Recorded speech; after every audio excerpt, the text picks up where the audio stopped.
Hello, everyone. Welcome back to the Erasmus Expeditions. Tonight we are with five. Man, I'm just going to leave out a lot of words. Tonight we are back with session 5 of Whispers and Fragments, a game set in a home world called Momentum. This is D&D 5e. And tonight we are going to be introducing a new player to the group. And before we do all the introductions and things, I'm going to go ahead and warn about language. If foul language, if mature topics, violence, that kind of stuff is something that bothers you, this is not the channel for you. And this video should not be watched by you. So with that being said, we are going to be missing Dave from now on in the campaign. He had some scheduling issues, and since his character died in the last session, that kind of put a nice little wrap up, and he decided that it was best to step back. So Dave, we'll miss you. Thank you very much for playing in the first 4 sessions, and we'll catch you around. All right, so let's go ahead and toss it around to the players so they can do their introductions and whatnot, and then we can get started. So first up, we have Jake. Hey, internets, I'm Jake from Mini Terrain Domain. I can be found on Mini Terrain Domain on YouTube and Twitch, most prominently on Twitch, where I run 3 weekly streaming campaigns, one of which coming up tomorrow with tonight's DM as one of the players. I get to DM Jeremy once a week on that, along with some other amazing players. And when I'm not there, you can find me here once a month or over on Dice on Ice every other Tuesday.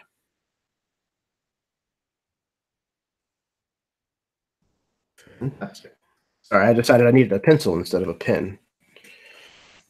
All right. Next up, we have Lloyd. Hello, I'm Lloyd. I have a channel called Y'all DM. If you want to watch, actually, you can watch Nico run games there mostly now instead of me. But he's better than I am anyway, so you should go check that out. And yeah, I'm excited to be back to this game. A month feels like a long time. Yes, it really does. And I mean, if you can have Nico DM, then why wouldn't you? Always. Yeah. All right, next up, we have Austin. Hi, I'm Austin. No channel to speak of. I'm playing Bastarad, and I'm excited to be back. You won't find me anywhere else. Oh, that's not true. Actually, I'm playing in a weekly game that Ian is running. I forgot about that. Ian Christensen's running a Lamentations game every week on Fridays. Better than any man. So look out for that on whatever his channel is. I don't remember. It's fantastic to mention. Awesome. All right. Hopefully, Jeff will join us here momentarily. But last but certainly not least, our newcomer, Alan. Hi, I'm Alan. You can find me on YouTube at Check for Traps. I run live plays there. And I am excited to jump into this game. Jeremy's an awesome GM. I've watched the series since it started and have a great group of players. So I'm really excited to meet everyone in character and experience the world of Momentum.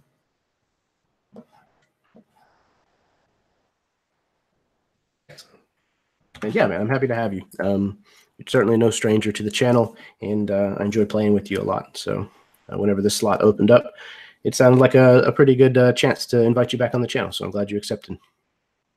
Cool. There's the Dotes. All right. We'll let him get settled. Then he can do his introduction, and then we'll roll this right along. Are you with us, Jeff? We go live now to Doty's residence, where he has not activated his microphone or headset yet. Oh, no, there he is. Hello. How are you? Good.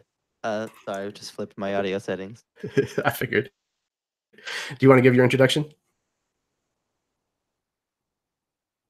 Tell the people who you are. Sorry, what? Do you want to give your introduction? Do you want to say hi to everybody? Oh, hello. I'm Jeff. I have a channel. It's called Counterbalance, so you can watch my games and stuff there if you're so inclined. I'm playing Darian Black. He is an ex-sailor and scoundrel who's turned attempting to reform himself into something a little bit more on the straight and narrow. To somewhat lackluster results so far. So I'm sure this extremely tense and traumatic experience will help him along his journey just fine.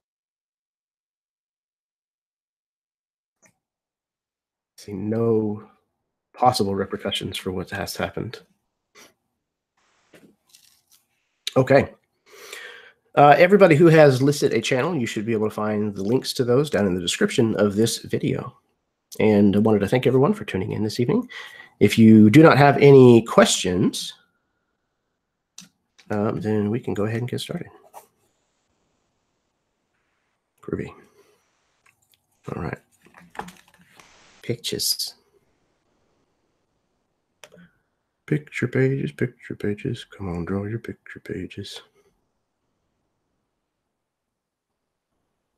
All right.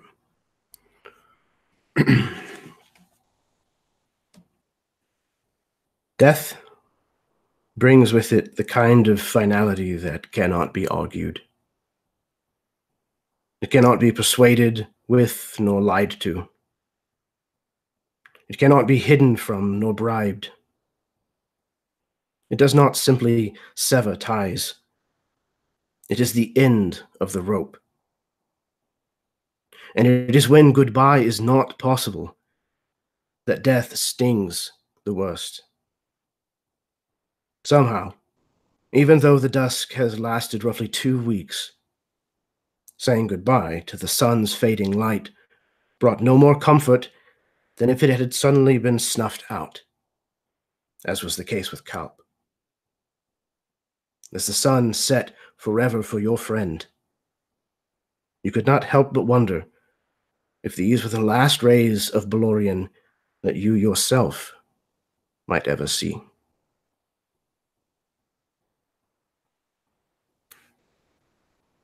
You have roughly 20-odd hours remaining of dusk before the long night sets in. Already, you could feel the warmth of the sun beginning to leave your world. The smoldering wreckage of the Righteous Indignation lies scattered all around you. The telltale call of carnage hounds can be heard closing in. What are you going to do?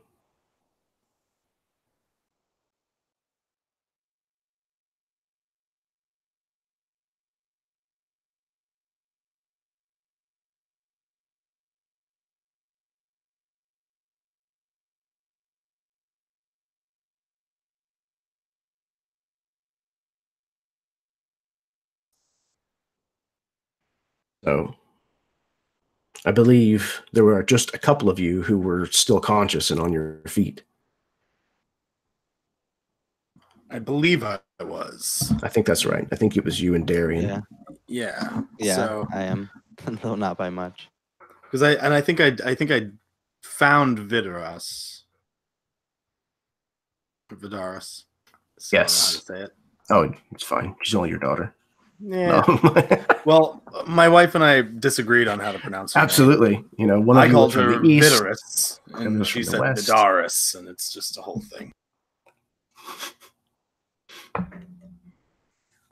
Yes, I do believe that you did. You had found her, but she too is unconscious. I'm stable but unconscious. I remember there was an effort to use a med kit on me, but I'm definitely still. Yes. Yes. Okay. Technically speaking, having listened back to the last little bit, I have not been tended to yet. I imagine that you would have been. I have been tended to, but I'm still unconscious. Yeah. Like, we're not talking about like seconds after we stopped. This is just in the minutes that followed after Okay. last session. So, yeah. Okay. I was perfectly fine to start rolling death saving throws, but I'm also perfectly fine to be stable. You're good. So Yeah, I Bastrad will think start you go. pulling. Oh, just start pulling the unconscious companions to whatever sort of building looks like it might provide some sort of relative safety for them to at least come to. Give them a little bit to hopefully recover enough to keep moving. Yeah, that would have been Darian's first thought too. Is like we can't just like stay out in the middle of the street, like in the middle of the wreckage of this ship. Like people and monsters are gonna come looking for the carnage and try to figure out what happened. So he would help Bastrad pull people along, split some of the load, so that they could find some place at least to try to rest. And he'll look over to him and just say, "We need to keep a watch out. I wouldn't be surprised if more elves or slavers come looking for what happened to their ship. And I keep hearing those damn dogs too. We just need to give them enough time. If we can get her up," and I'll point to Ingvarad, "then I think she can help them. I've seen her do amazing things with her magic. She can bring them back. I know it, but we need to make sure that they live until then." Yes, she would be able to help them. Let's try to find some sort of higher ground. I think any building with an upstairs, and maybe we can collapse the stairs underneath us. And then we'll make sure to avoid any light and try to give her time to rest and recover. I don't have any healing abilities of my own beyond some small ability to help those on the very edge of death. But I'll tend to her as best I can. I mean, I only know what bonekin medicine we all know, but perhaps it will be enough. If you can just make sure that they stay in at least passable condition, it looks like they'll at least won't bleed out. At least I hope. I don't know. I don't know. I'll and I'll kind of like snap back into like task mode to like try to get his mind off of the panic of everything that's happening. Yeah, I'll try to climb up somewhere and keep a look. I'll shout down to you if I see anything. I'll make sure that nobody tries to approach us. And Bastrad will go as fast as he can, just pulling people out, starting with Vidaras, and then Ingvarad, then Katja.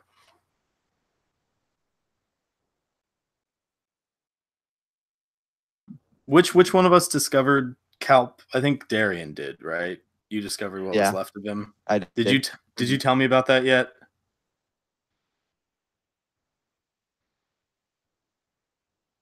I don't remember. I mean, at this stage, it would probably be fairly obvious that we found everybody and he's gone.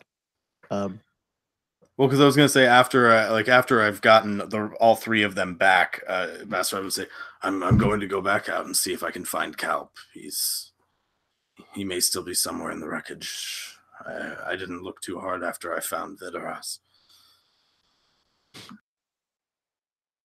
Darian will just kind of look at you, and his expression will like change with like a pang of sadness and also guilt in a fair amount. And he'll just kind of shake his head slowly. Oh.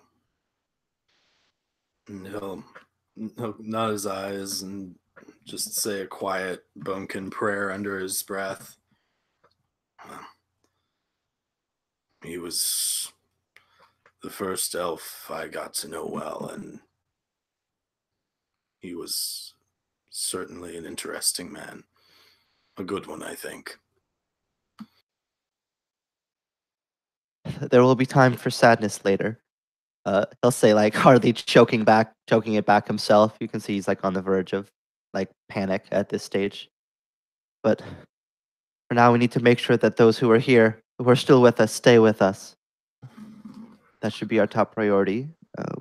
The rest can be sorted out when we know we're safe.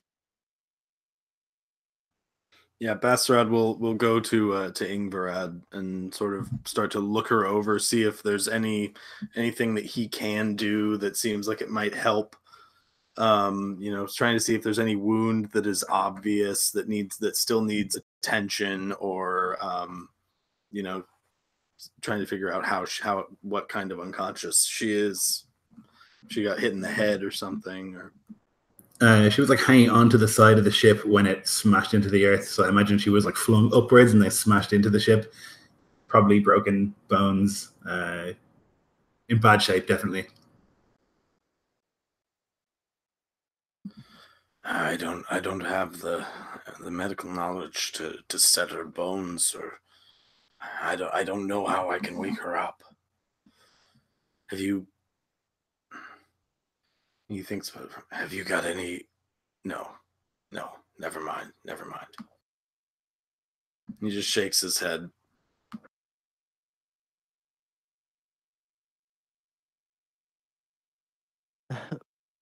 We'll just have to hope that what we've done is enough, and that she'll come to on her own.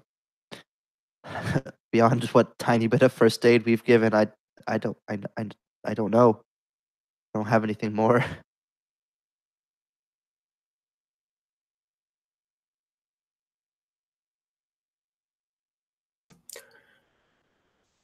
A place that you managed to find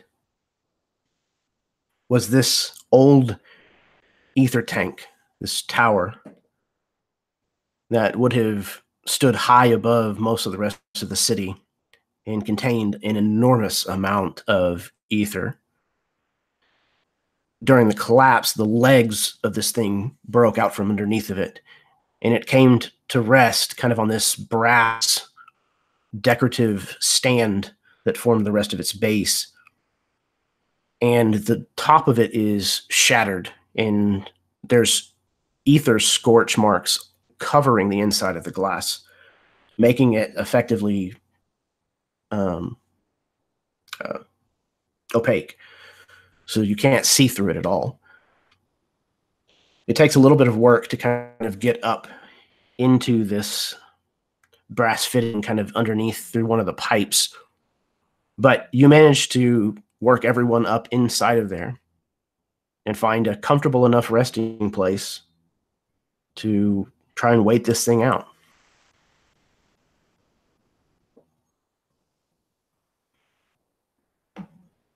So,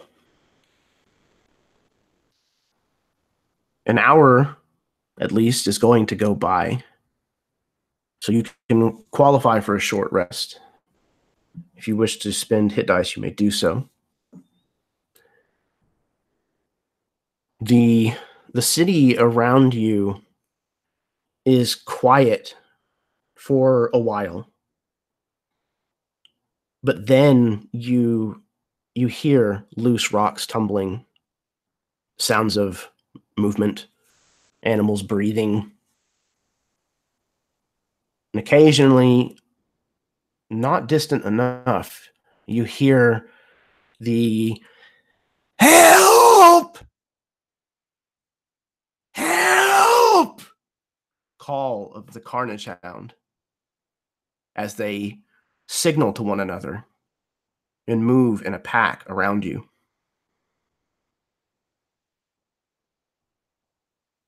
So after an hour or so, around that time, things have grown quiet again. And your companions start to rouse. What would you like to do next? Darian's been like watching from like the ground to the sky and like hanging at like the starting to set sun, like as if it's going to like fall out of the sky any second and like plunge into night in some magical instant, but somehow it doesn't. But then he'll like see people start to stir and he'll like wave over, Bastrad, come. They're moving restlessly.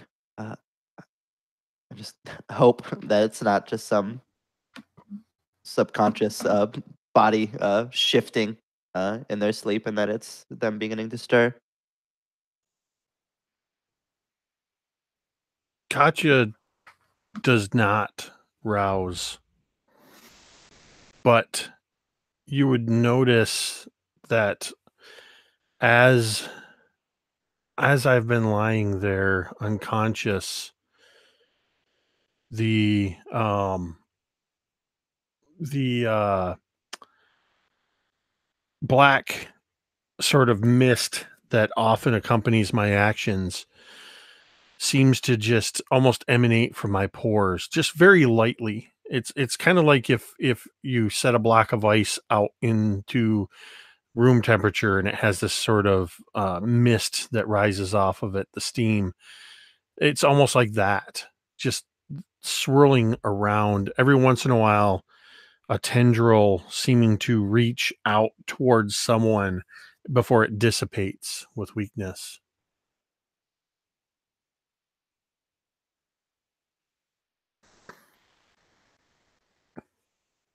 I imagine you would also see, if you looked closely, that my eyes are under the lids are moving rapidly as if in REM sleep.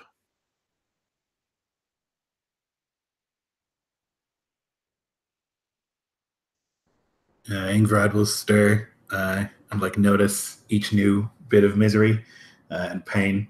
Like an eye is swollen shut. She can't really move her right arm very well. And would like look around as best she can and see where she is and what's happened. And then like try and sit up and be totally unable to and like cough. Bastrad will be like immediately at her side trying to help her up. Do we have any water on us? I don't think we did. I would imagine you probably carry some with you. Okay, we probably. So he'll be offering her a water skin. Drink slowly. Drink slowly. It's okay. Breathe. Wounded. Vidras. She's unconscious still, but she's here. Okay. And she'll like sit up, like look around at the situation. Did you guys take Kalp's body with you to this place? Or did you leave it? There wasn't enough body left to take. Okay. She would notice that he's not here, I guess, and ask, "Where's Kalp?" Darian said he didn't make it. He saw in the wreckage. Oh. See. She'll like shake her head a little bit and try and clear some of the cobwebs. I can heal. You'll have to help me. My voice is not. And she'll like go through some of the words in the Bonekin language that like would be difficult for her to say in her current condition, and like go through them with Bastrad a few times so that he can pronounce them properly. And then together they're going to cast Prayer of Healing. It'll take 10 minutes of them like chanting together until eventually we can cast that. And that means everybody gets 2d8 plus 3 health. And Darian will watch eagerly, just like biting his nails and pacing nervously as like the chanting just seems to go on and on and on, and still like nothing's happening. And even though it's like only 10 minutes, but when it's life and death, that feels like an excruciating eternity. And I'll like try not to be distracting in how anxious he is at the results of whatever's happening. And I imagine that the kind of rhythmic chanting creates this nice little vibration in the glass of this kind of bulbous shape, and you can hear sounds like things scooting closer.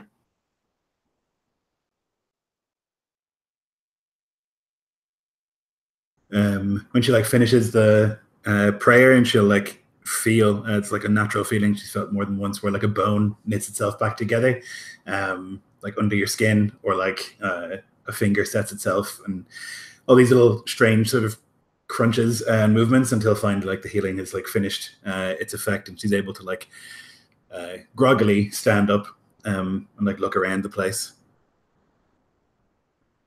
Can't stay here. No, of course. We just needed a place we could get away from the wreckage.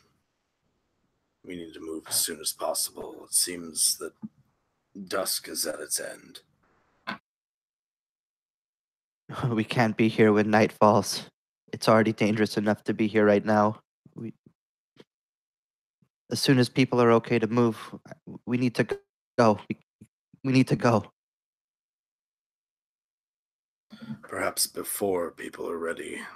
Those hounds, they sounded like they were near the last howl. If you can call that a howl.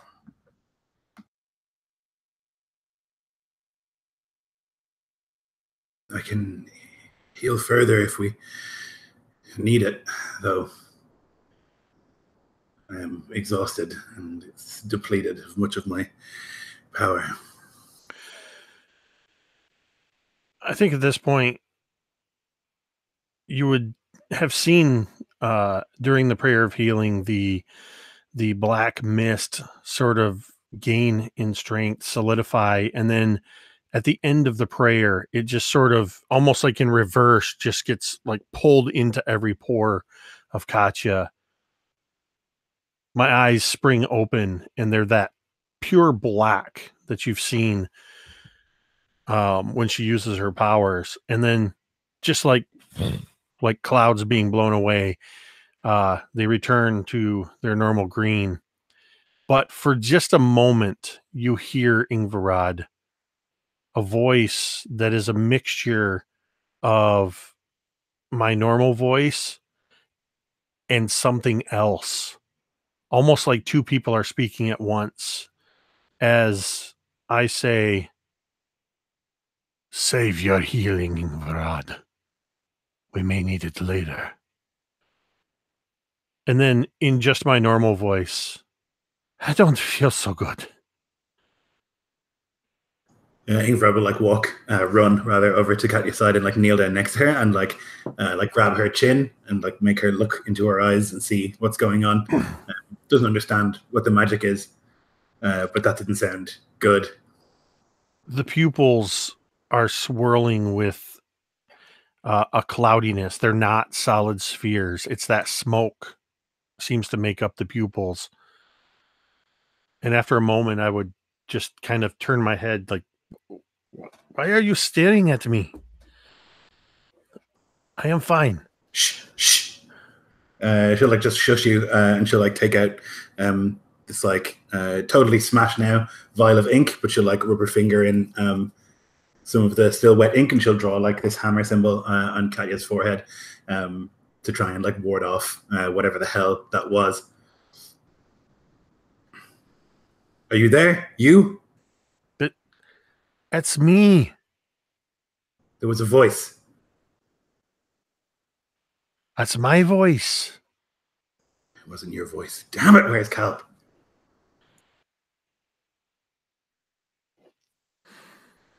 Kalp would probably just tell me to... He'll probably just tell me to gain control of your powers. As I sort of summon with that same smoke power, you just see as a halberd appears, and I use it almost like a crutch to kind of pull myself up to my feet and lean on it like a staff. Isn't that right, Kalp? I should gain control. Where's Kalp?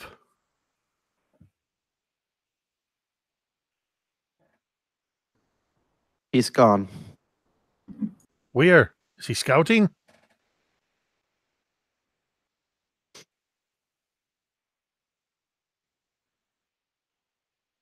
He's What? not coming back. He's gone.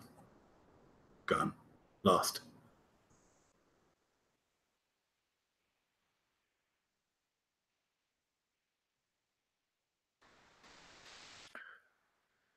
For the first time,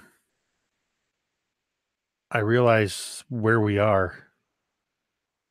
And would I be able to see, is this something we can, based on your art, Jeremy, is this something we can see through to see the wreckage? No, it would have been originally, but it's kind of lined with this ether soot Okay. It looks like there was a fire here. All right, then yeah, I have no idea where we are. But yeah, I'm completely realizing I'm not where, and I'm starting to, you can almost see that recognition as my eyes are darting around, remembering what happened. And I just sort of slide down the halberd to my knees, still clutching it, but now on my knees.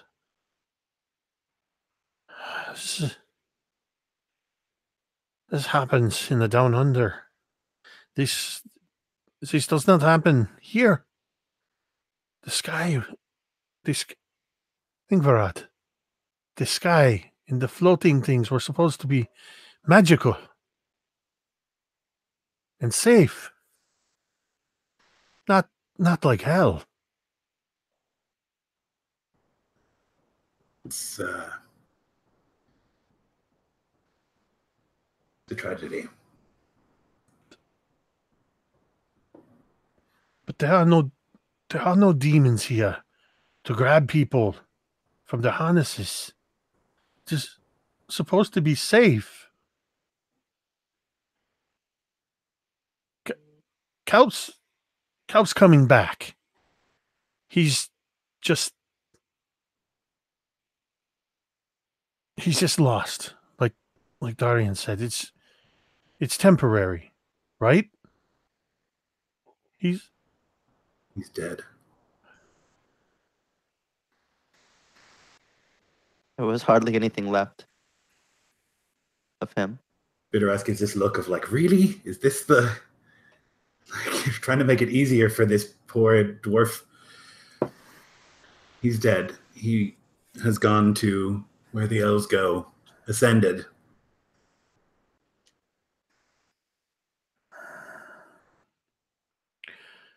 I close my eyes, and where you had seen, imagine a couple of tears had started to form. And as I close my eyes, the tears, 2 or 3, leak down my cheek, but they look like ink swirling with that black shadow within them.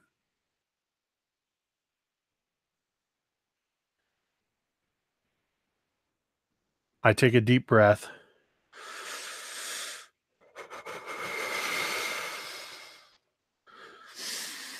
I pull myself back up to standing.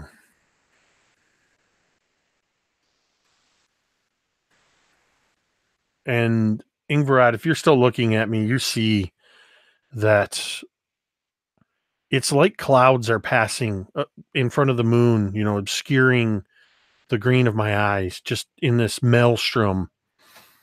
You can see that it's the look of somebody who's too young to fully have control over their emotions. I mean, by human standards, I'm a teenager. But by dwarf standards, I'm barely an adolescent, still a child practically. So yeah, I'm at a complete war with emotions. There's angry tears, shaking, but determination. I don't say anything else. I'm just standing there gripping. I imagine my knuckles on my right hand just turning white, gripping the haft of this halberd.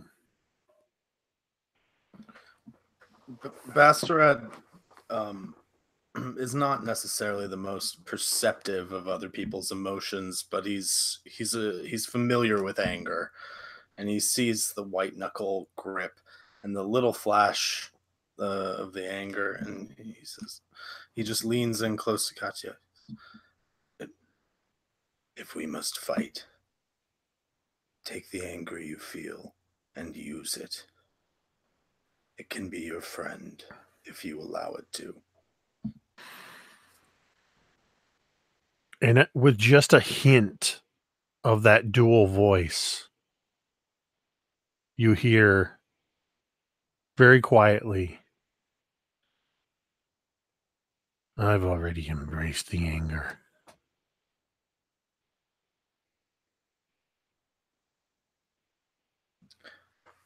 He'll just put a hand on her shoulder for a moment and then turn his attention to Vidaras to see if she's started to wake up. You can see that she is awake. Her head is turned in your direction, and her eyes are open. She has heard this exchange. You can see by the look on her face that she's also heard the news of Kalp. And you can see that she also has tears kind of freely flowing from her eyes. And when you look over at her and you meet her eyes, she holds your gaze for just a second. And then she turns her eyes straight upwards and just lies there.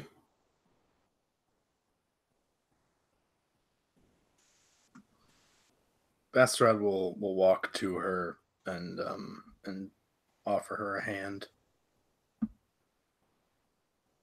She looks at it before accepting it. And then she uses your strength to help her stand. And she just kind of gives you a nod and starts to slowly get her stuff together. What little of it there is. As she starts to bend to gather what she still has, he'll kind of stop her and pull her up and just embrace her for a moment if she'll allow it. He'll kind of try not to be too forced, but he just tries to give her a hug. She certainly lets you, but it's the feeling of trying to hug someone who has been defeated. You can feel it in her posture, the way she holds herself. He lingers just a second longer than he should, and then releases her. Are you all right? She shakes her head sideways. No, I'm not okay.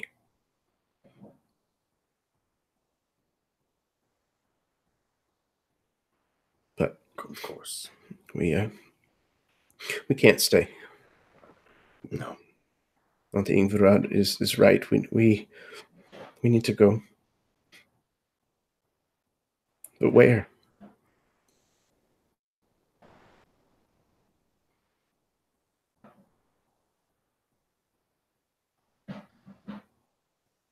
We should go back to camp where we came from.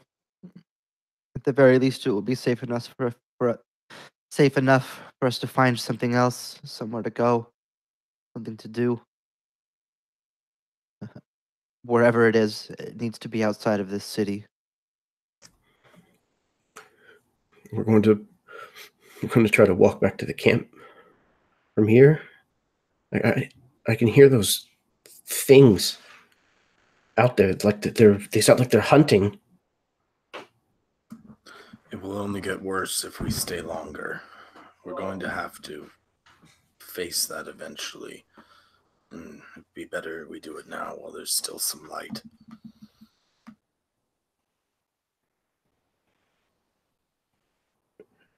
What if someone else dies out here? It won't be you.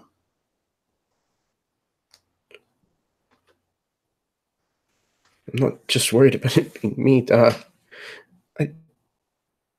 Kalp died because of me. I got him killed. Kalp chose the life he chose. He knew the risks. We don't come out here because it's safe.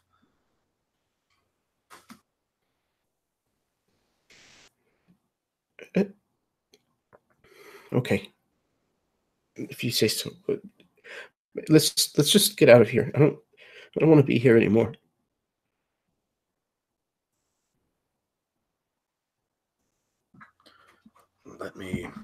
Let me say a prayer over the group. Try to quiet our passing.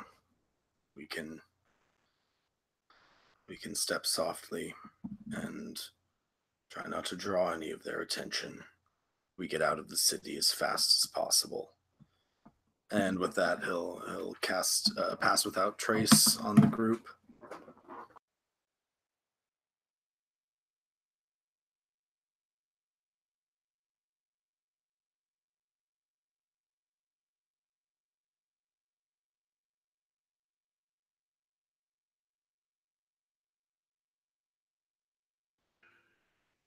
think you're muted, buddy. I am. Sorry about that. So, whoever amongst you is the most knowledgeable about sneaking about and stealth, go ahead and roll for the group. Stealth check, if you would, please.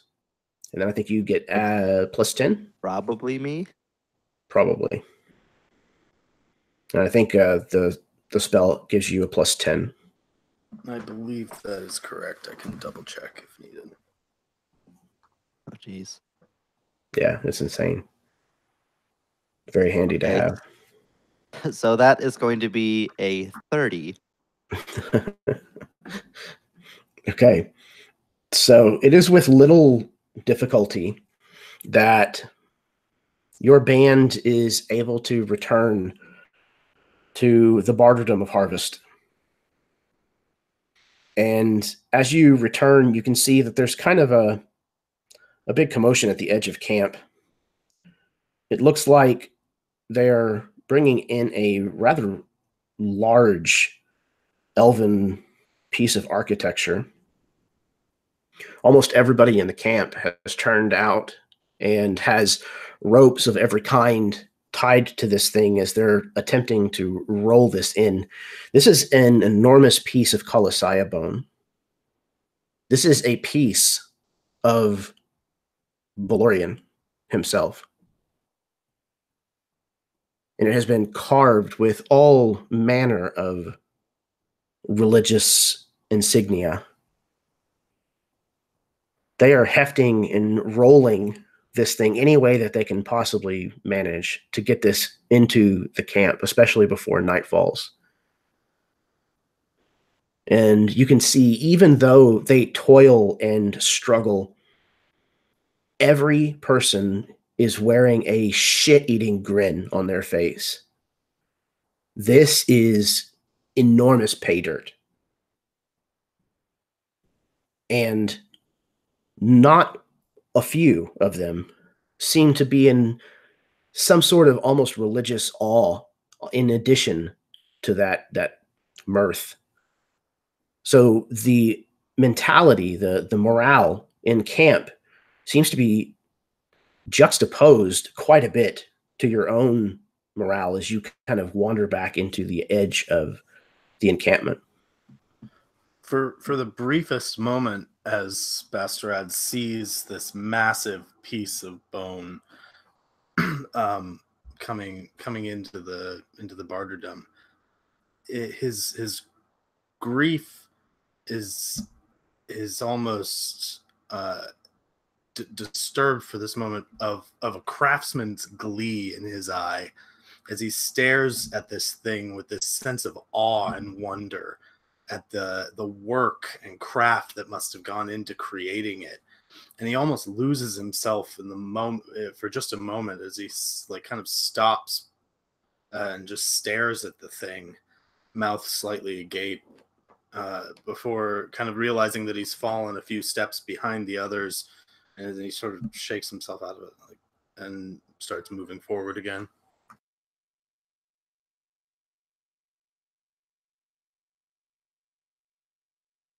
Sacrilege.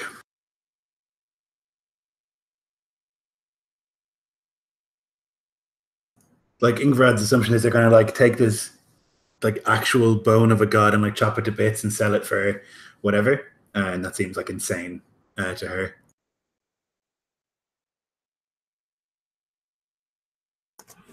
Yeah, you would know that on the open market that bonekin or that Colossiah bone made objects would fetch a very, very good price. Imagine something akin to like ivory, but also the Holy Grail. So the bone can actually make cloth from the fibers of Colossiah bone, but it's for religious vestments only. It's very, very. This would certainly be sacrilegious to you. Yeah, well, certainly with like the sort of grins on everyone's faces, and like I imagine it's not exactly like some sort of holy procession. They're just like yanking and pulling. So she would sort of just shake her head. I literally have no sense of the significance of what's happening. Katya is completely naive when it comes to the Colossiah, other than her own experiences in hell. I think I would look on it more akin to just in awe at the sheer size of something that appears to be a structure, but the significance of it is completely lost on me.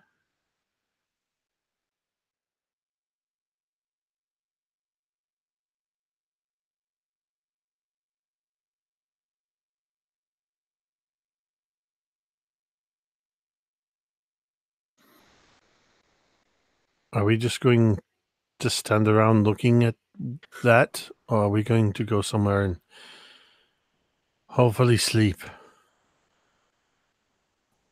Nearby, there's an individual who's been sitting leaning against a rock watching this happen. He looks up and notices all of you kind of in this fading light. He hops up quickly and kind of peers across the distance between you and then starts very quickly hurrying towards you. All of you recognize this as kind of the lackey of Bilge. He comes rushing up to you. He's this human, but he probably weighs less than an elf. He comes up to you. Oh, there you are. So,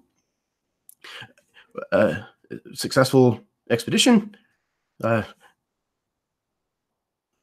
one, two. Oh, where's what's his name? The elf. Is he bringing back a large sled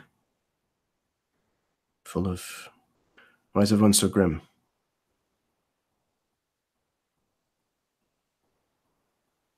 Lost. Lost the things you found on your way back? You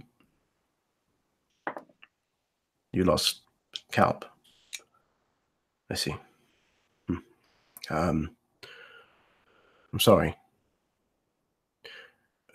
Look, Bilge wants to see you, and he's been looking for you for some time, and he's rather insistent. If I don't take you to him, he's going to have my hide, so...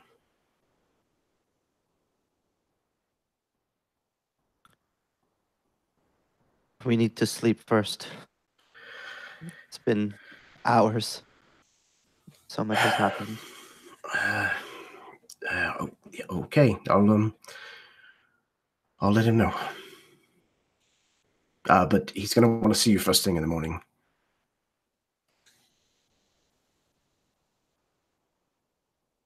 Yeah, we'll go then. Well, right then. Well, I'll see you later. He kind of turns, and you can see he's shaking his head like, man, I'm going to get my butt chewed. But he leaves you to what you were up to.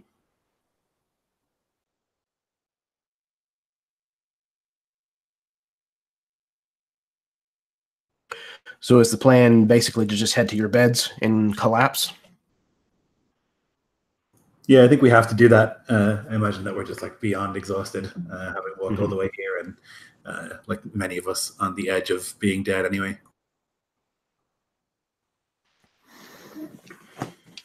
Yes. Sleep. Okay. So you make your way to the various places where you may have your, basically at this point, just tents arranged.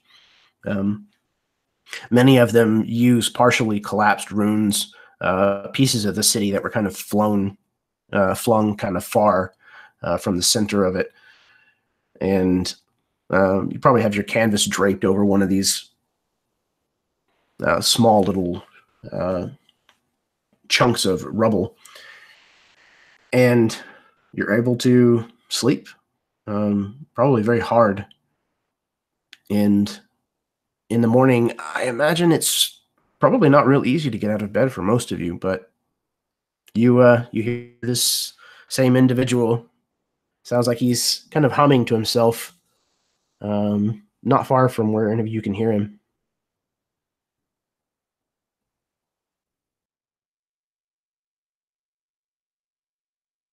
Yeah, I reckon Ingvad like opens one eye and can hear him like out there waiting, and like his waiting is making it impossible for her to go back to sleep.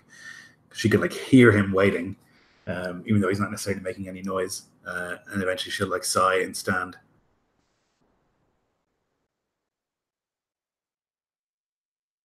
Arian's already awake, even before this man has come.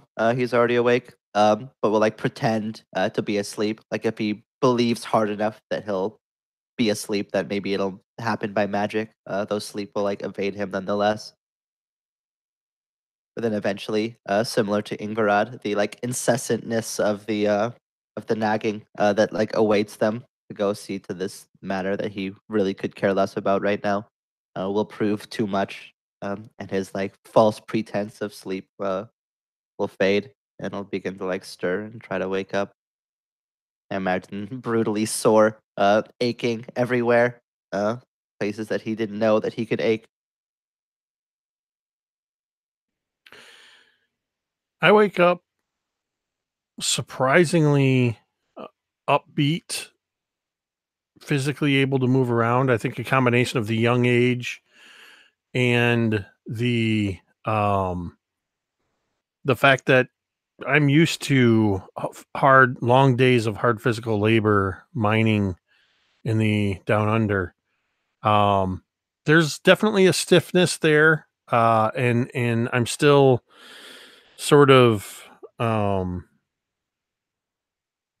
gingerly using my left hand, though the bones were magically knit back together. There's that sense memory of the left arm being broken, and but otherwise, standing up and just giving you hear like just about every bone kind of crack as I stretch my neck and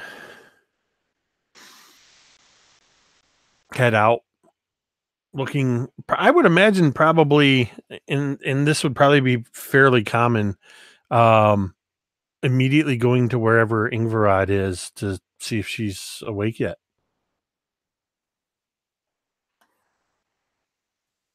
Yeah, it should be like getting ready, saying prayers and like washing like the necessary what do you call them? The things you use for religious rituals, and like anointing with oils and things like that, and getting everything ready for the day, taking time to do it because they've been traveling for a while. I imagine, Lloyd, if you'll allow it, I see this kind of like almost like you're sitting at, obviously not like a fancy vanity or whatever, but sitting down and applying the oils and doing these things, attaching vestments, and maybe seeing that you're stiff and you're struggling. I come up and I just automatically start helping you, fasten where you can't quite reach around, tying this off, fastening this button, taking the vial of oil and setting it aside, just little subtleties that I've probably done before, with that sort of having that matronly appeal to Ingvarad. Yeah, I think it's probably like some kind of like ritualistic in that like this has been done every morning when we travel. If we're like not in great danger, this is like one of the things that we do, and she'll like appreciate the sort of return to that. It's like comfortable, which is nice. And then once she's got all her stuff on, she'll like mutter a prayer, and she'll like take this tiny hammer. It's like little intricate sort of silver hammer, and she'll like ding against this little silver forge that she has at the completion of the prayer, and like tuck it all away, and be ready to go. Speaking of the hammer, there's probably still a sort of smudged marking of where you had marked my forehead previously, where it just got wiped in sleep. Obviously, I don't take any ritualistic approach to getting ready in the morning. Yeah, but Ingvad will be convinced that it worked because you're here and you're safe. And that's how that works. She put the hammer on you and you are safe, therefore the hammer worked.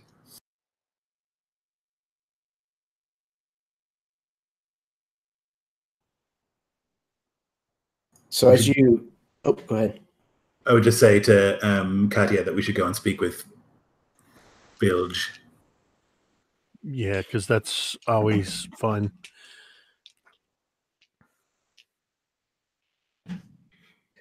The first of you who has kind of produced yourself from your tent, this lackey is there immediately talking you up. The rest of you can hear the conversation basically taking place. He's certainly seems pressed, seems eager to get this done with. Eventually, you all rouse, and he gathers you up and takes you to Bilge. When you see Bastarad, he looks like he may not have even slept, or if he did, it was not a restful sleep. He's got sort of the look of a fatigued person with the tired eyes and the dark circles. And he seems like he's a little far away this morning. He's not entirely paying attention to what people are saying. He just seems to be staring off a bit. And I think Vidaris is probably similar in her demeanor. She's disconnected. But she was not summoned to come and find, or to come and see Bilge. So is she just going to stay behind in your tent, or? I don't think that Bastarad is particularly willing to leave her at this point. So he'll just stay in the tent with her until it's demanded that unless it's demanded that he come along, and then he'll bring her sort of as a measure of safety. Sure. And it's not that she's not welcome. She just wasn't summoned. So you walk across the camp. The barterdom seems to have grown even in the relatively short time that you've gone. There are people who are setting up new tents. You can see new wagons and new people that you hadn't noticed before. The city, if you want to call it that, is booming. You find Bilge's tent. It looks like he's fixed a couple of things about it. You walk in, and Bilge kind of looks up from his desk. There you are. Come. He kind of waves this taloned hand towards you. Who's the first one of you through the tent?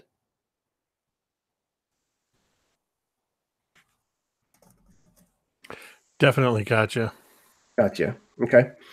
Gotcha. As you step into the tent and get just a little closer, you can see laid out on his desk is the Kalendari armor that you guys had brought back with you the first trip.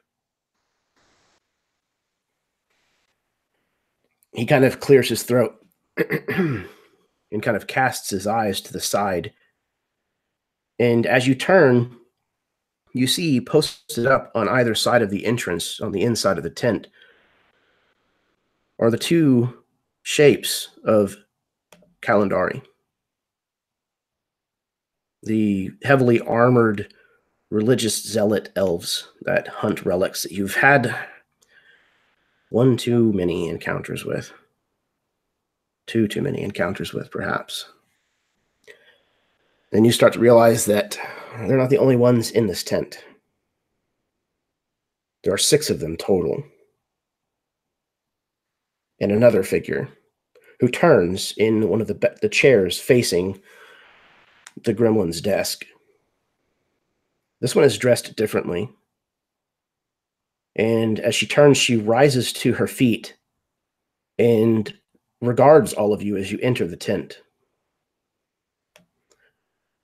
This appears to be a woman of some import.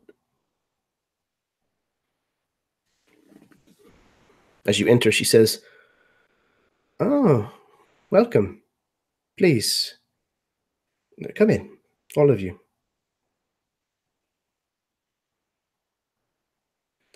Bilge looks to all of you almost apologetically.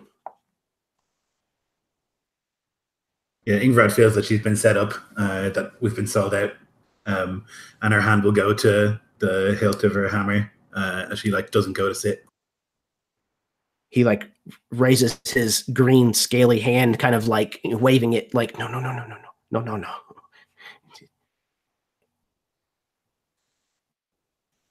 Anyone else?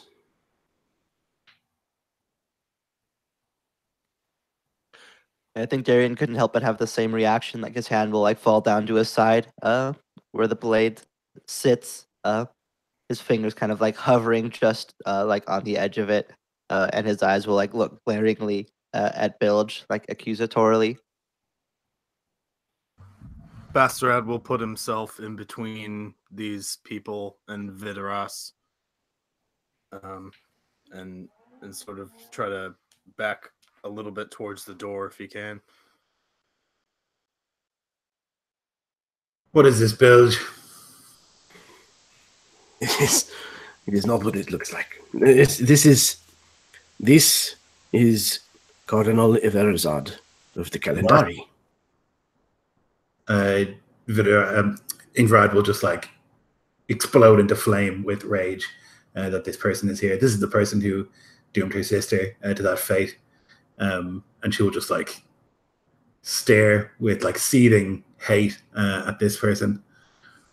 This elf looks at you blankly, this cast metallic mask hiding any possible expression that she may be showing beneath it. You can see these blue wisps of ether, similar to Kalp, kind of leaking out from beneath her garments and through the eye holes and beneath the edges of her mask. But she says nothing. Bilge says, "Not only is she the Cardinal of the Kalendari, she is also now the newest and fourth Master of the Martyrdom of Harvest. She was very persuasive." She says, "No, I leveraged my way in. The deaths of my people," and she gestures to the armor laid on the table, "helped me be persuasive." This creature caused the torture and death of my sister, and I will not stand in her presence. Your sister? I don't know very many bonekin, and I think I would remember if I were torturing one. We were told that you ordered it.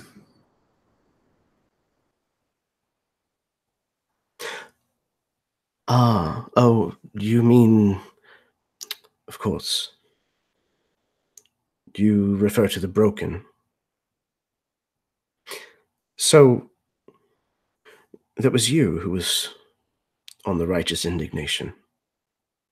I'm filled with it. You caused it to crash, I suppose. Well, it is most unfortunate that she was related to you. Many apologies. Is that all you have to say? After everything you did to that woman, after everything you did to all the people in that box. Do you know the caress of Ether Bonekin? Bastarad will spit on the ground in front of him. Ah, how charming.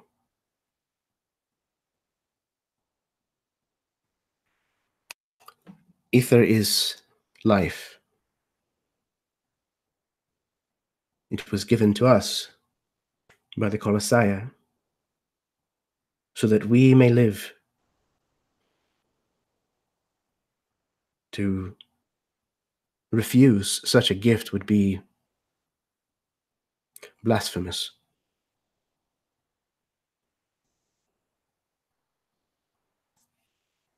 There are, unfortunately, martyrs, we shall call them. People who are already lost, who are no longer the people that they were when they lived. They become as prophets. They allow the ether through them. It passes and purifies. Through their suffering and anger and corruption, it comes out purer than it ever has been before. For the service of your sister. And she turns to you, Ingvarad, and bows her head. I am in deep gratitude.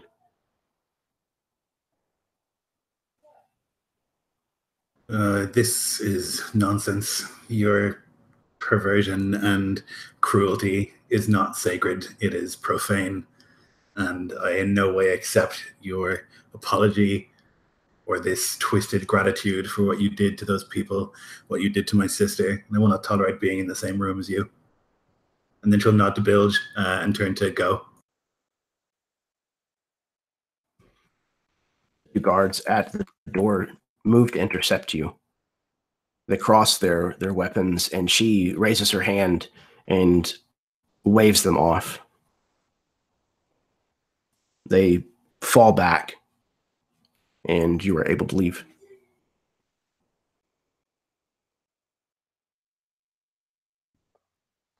As she passes, Bastrad will say, "Take Vidaros with you." And then he'll turn back to glare at the woman.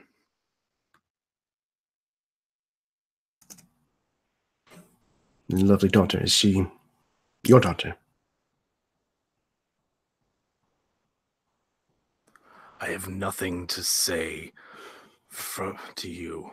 You are nothing but the breather of a perverted poison from a dead god. Very well. You are ill-mannered. But I suppose I should expect such. You are simple folk. The rest of you, do you have any more words to exchange with me before we get down to business? Bastrad takes a look around the room. Do Darian and Katya at all look like they are like ready to like spring into violence? Darian's body language is definitely still very much like on edge. He doesn't trust these people, especially now that Ingvarad's like walked out. He feels even less safe here than he did when she was here. And his hand is still like restlessly at his side, not like poised for violence, but definitely on guard. But he would be glaring with a similar scathing hatred towards this woman as the others have already expressed. He's not being as outspoken, but he is very much not having this woman's craziness. I have the look of a lone teenager surrounded by a bunch of cops, and I'm just putting off attitude. If you look closely at my eyes, you might see that I'm, especially now that Ingvarad left, I'm a little scared, but I'm outwardly expressing it as I'm kind of mimicking Darian's body language a little bit. I've got my hands sort of resting on, across my waist, resting on the pommel of my short sword. And maybe there's just a flicker of that shadow in my eyes. But I'm just trying to look aloof without looking like I'm looking aloof.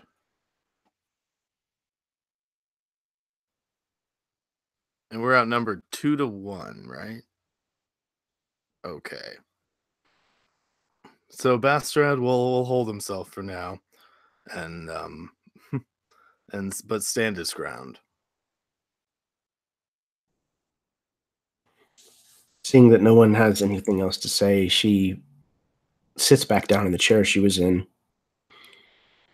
and she says, "Good. I would like to hire you." And Bilge kind of, "Actually, they are my people. They work for me." She says, "I think we have already established that you owe me, that they owe me." We owe you nothing for defending ourselves. You destroyed an entire airship, and likely all of its cargo on board. I don't believe we have anything to do with destroying the airship. There was something coming up from underneath us. So it's a coincidence. Yes. Not that we have any reason to explain ourselves to you. After what you tried to send on that airship, everyone on it was fair game. Fair game. So you murdered people. More than just the ones who are represented by the armor on this disc. Is that correct? I said nothing of the sort. All I said was that anyone on that ship deserved what they got. We didn't do it to them, though. And those pieces of armor represent many attacks on us. My people are peaceable. Ha! What people are you speaking of? Certainly not these. They did not come in peace. Very well. Money, is it then? You wish recompense?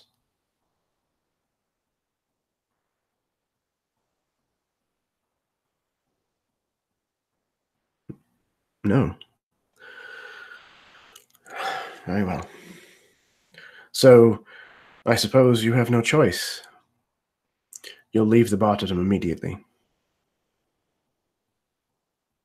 And Bilge, wait, wait just one moment.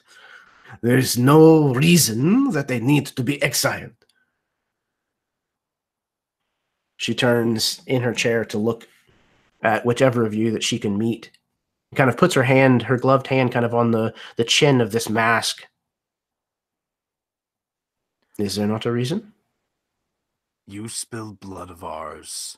We spilled blood of yours. For now, let us call that fair and even. You know night is about to fall. Casting us out of the barterdom with nothing would be... You know what it would mean. So you wish to stay in our martyrdom? You wish to take of my hospitality? Fuck that. If I have to stay here with someone like you, I'd rather be out there in the wilderness. If you want me gone, I'm gone.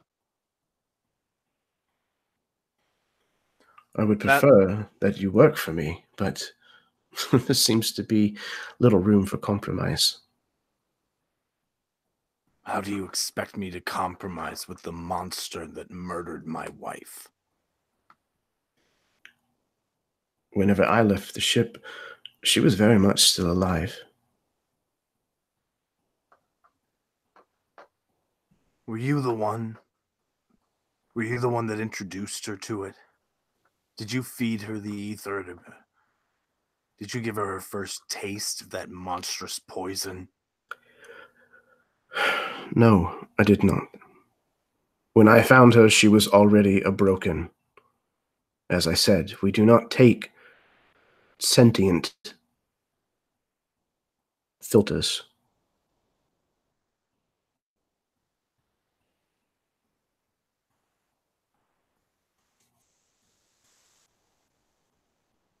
Bastarad falls silent, but he is still seething.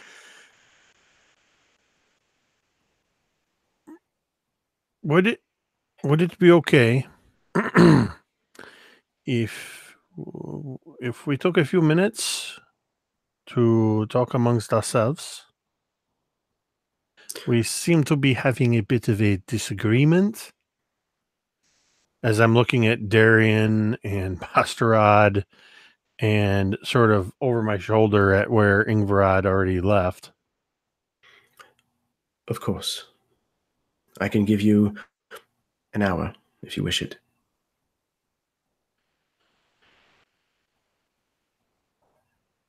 Bastarad, Darian, we should go find Ingvarad and let's talk about this.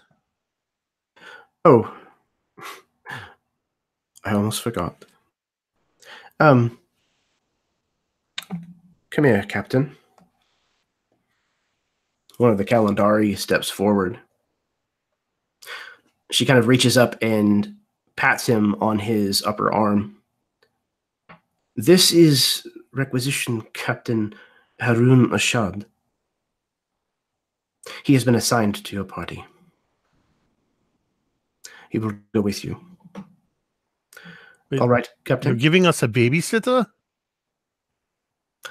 I tend to not think of him as a babysitter. He's a requisition captain. He finds things that may go astray.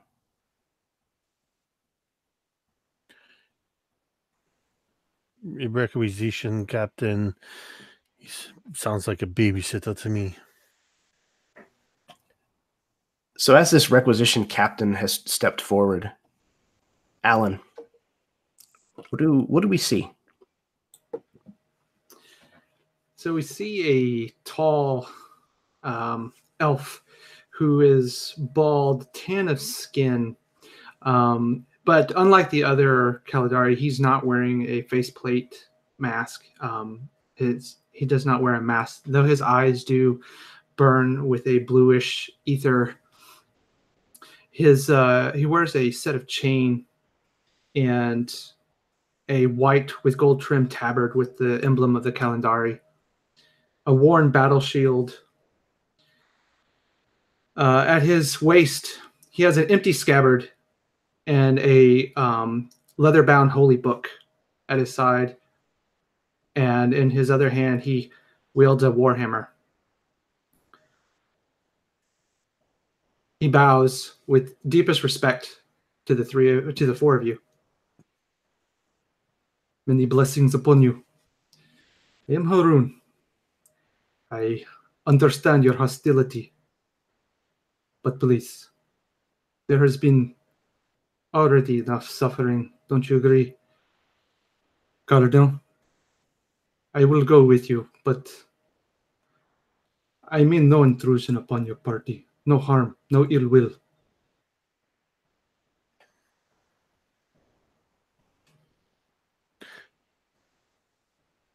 It's been enough suffering, huh? How much have you guys suffered in the last couple of days?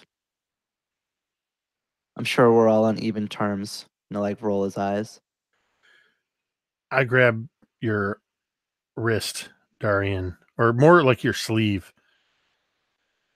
We should go and talk amongst ourselves, even if we have to have him with us. He'll yank his sleeve away angrily, not at you, but just at everything. And you just happen to be the one holding on to him. And he'll turn away. I won't say any more words as he walks out. Bastarad, I imagine almost having to little Katya having to go and almost push Bastarad out of the tent. Like, we need to go. Let's find Ingvarad. He's staring at this Calendari cardinal, and trying to like memorize every feature that he can remember of the mask and the robe, since he doesn't see a face, but he's just glaring hard until the moment that he finally kind of snaps and moves out of the tent. As we step out of the tent, I just cast over my shoulder to you, Haroon, and just say, "Come on, babysitter, you don't want to lose us." Just before Haroon leaves, the cardinal turns to you, Haroon. She holds up a single finger. You report in 1 hour. No more. Yes, Cardinal. He bows and follows in suit, not hurriedly, but just normal pacing behind. Give them their space. As long as he can keep them in his sight, he gives them their space.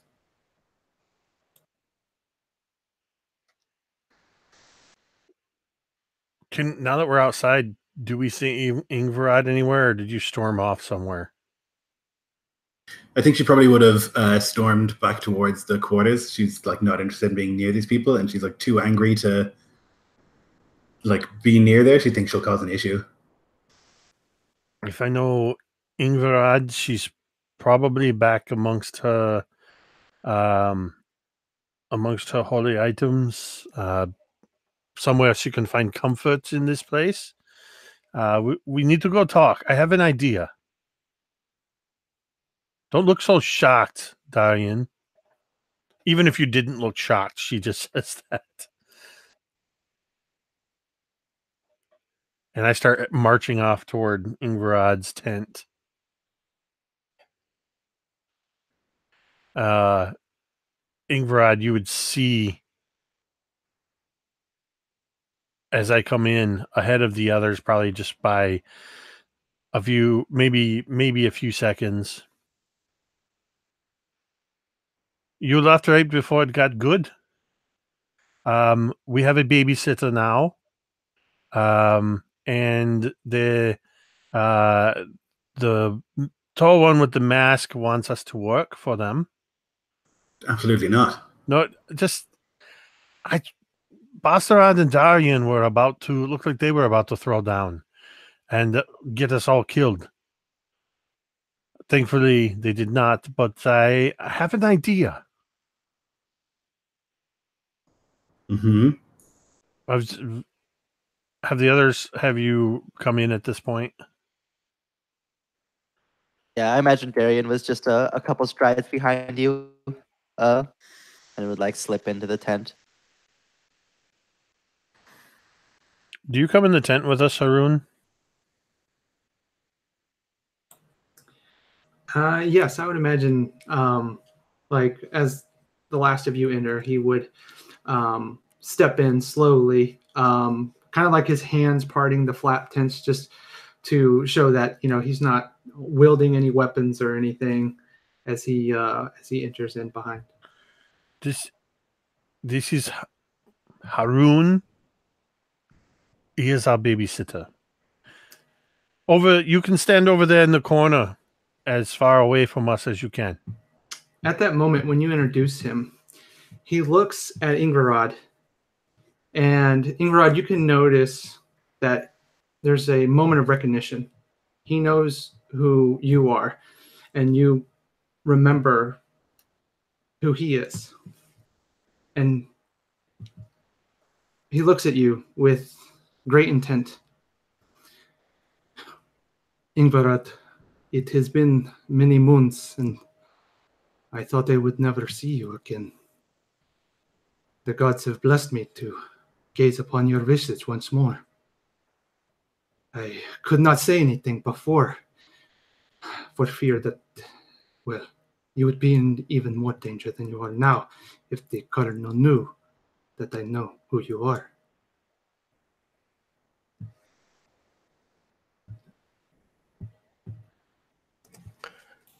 So, Alan, as we have sprung this on Lloyd,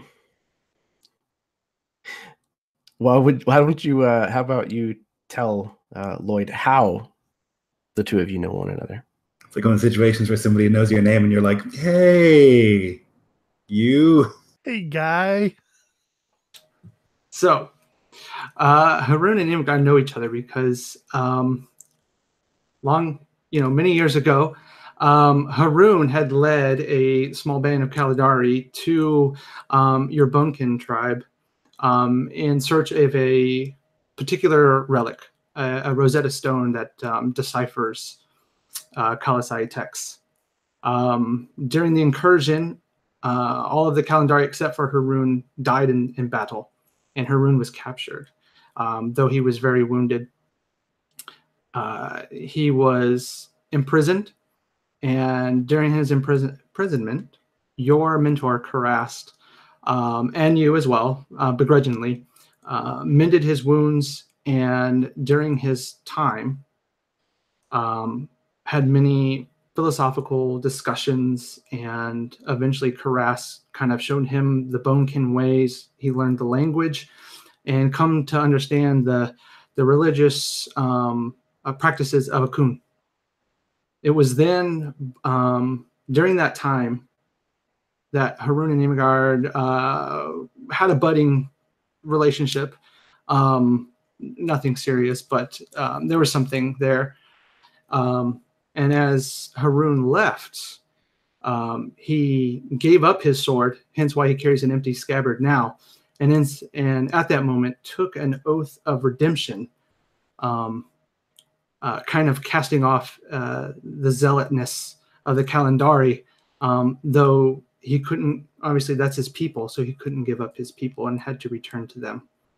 But it has been many, many, many, many moons since the two of them have seen each other. Yeah, she'll look, and recognition will come over her face, and her just insane hate for all Kalandari will grudgingly sort of fizzle down a little bit. Of course, yeah, the one that I like, of course. Hello. This was not my doing, Invigard. You know I would not put you in such position. But I do beseech that you come to some sort of compromise. The long night approaches soon. To be exiled into the wilderness at such time, you know, would mean more execution than exile. My sister's bones should be in the hills. That's where Bonekin belong. They're not there. They'll never be there. And so when the Cardinal, when its bones are ground to dust and thrown into a landfill, then we can come to an arrangement. But that creature... Our time will come, but this is not the moment. She is strong, and you are not in position to retaliate. I understand your pain, and I will say many blessings to Akun for your sister's safe passage into the other world with the Kalasai. But again, I will aid you in any way that I can, all of you. But please, I will let you speak. And he just kind of steps back.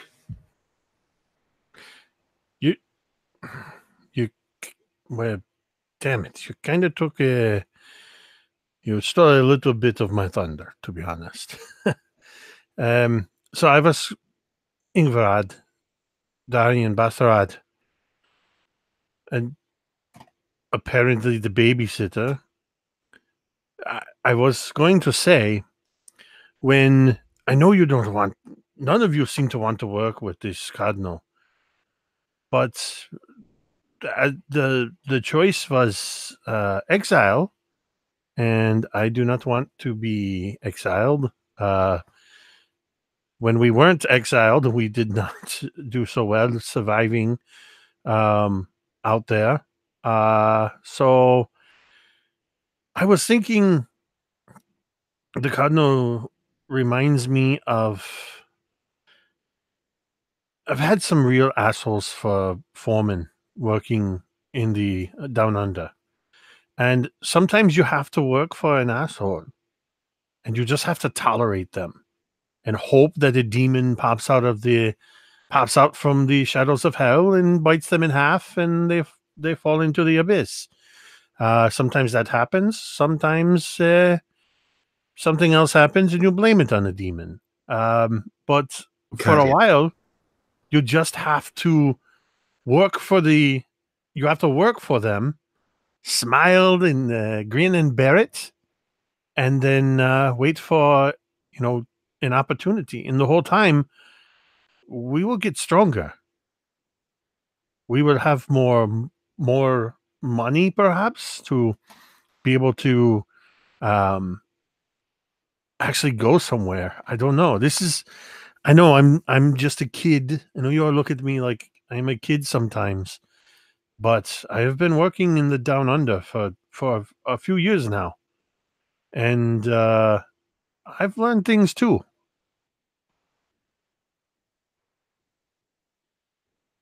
So that's, yeah, babysitter, he took away some of my thunder, but he's said basically what I was saying. Maybe, Ingvarad, we just have to do it. Even though you don't want to do it. But you have... Not immoral. Can you do good work for a terrible person? What kind of work will this creature have us do? We've seen the kind of work that they offer.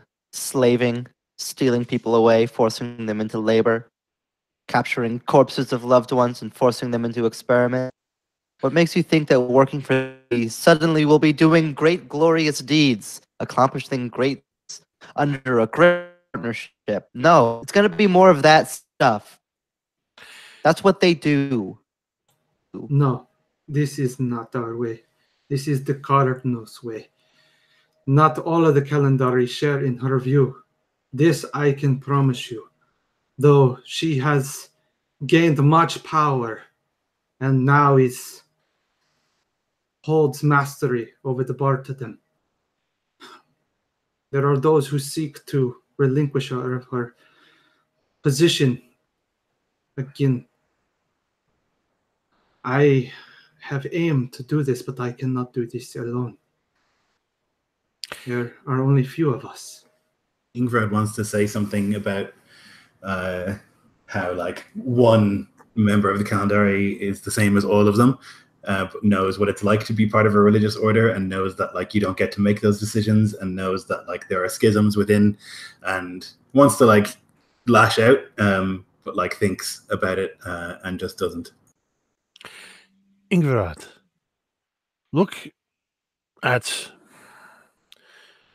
listen to what he says. And think about just not too long ago, we were just blindly working for Bilge to make a little bit of money. And we discovered these horrible things. But now we know who is to blame. We know where they are.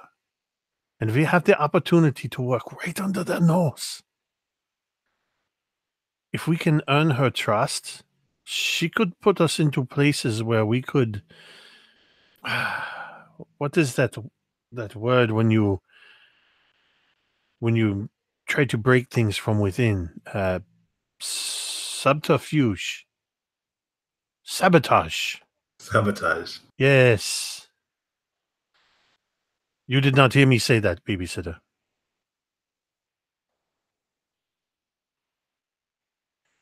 I don't know. I'm like I said, I'm just a kid, but I listen, and I know things too. You may be young, but you make good points. It might be easier to get close to her But Ingvarad, my main thought is this. If Vidaris is out, exiled with us, it may be too dangerous for her. It may be safest to keep her here, even if that means that we have to do something distasteful. What kind of example do we set for Vidaras if we work for the murderer of her mother?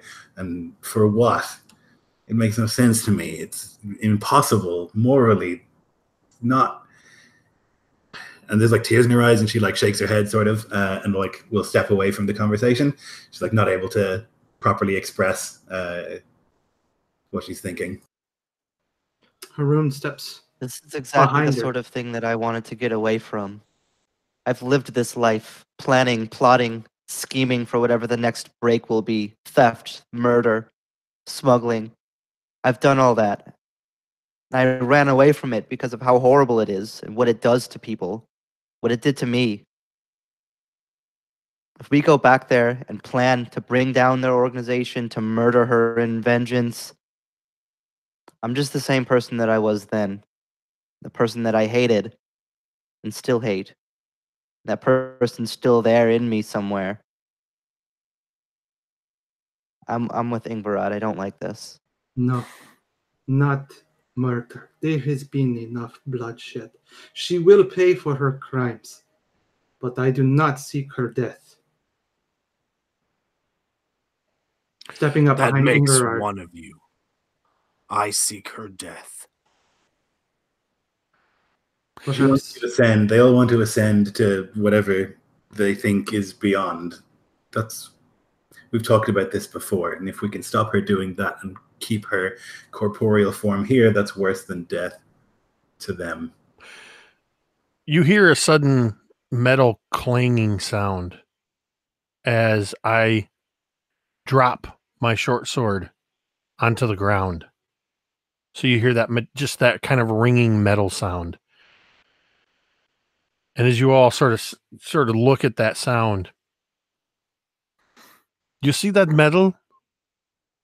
You see the iron that makes up this blade? I walk over to Haroon and I wrap my knuckles on his chain. You see the metal that makes up the rings of this armor? And then I walk over to you, Ingvarad, and I reach up and I point to the necklace with the hammer emblem. You see the metal that makes up your holy symbol? The same metal makes up the sword that cuts both good and bad. That makes up your holy symbol, which you use when you say your prayers to your gods. And do you know where that metal comes from? And I'm just kind of walking amongst all of you looking. Because the dwarves, we delve down into the down under, into hell, amongst the demons. Some of the most evil creatures in all the world. And we pull the metals from under the earth. And we make swords, and we make armors, and we make other weapons. But we make holy symbols, and we make bowls, and we make spoons that feed you. All come from the same source, but serve different purposes. This is what I'm talking about. We can all work for different purposes. We have the same goals amongst ourselves to a certain extent. But regardless of the fact that what they are doing can be evil, we can do other things.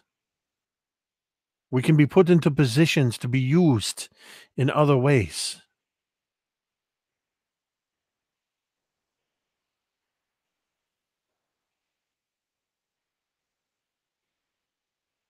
I don't know what else to say. That is where my mind is.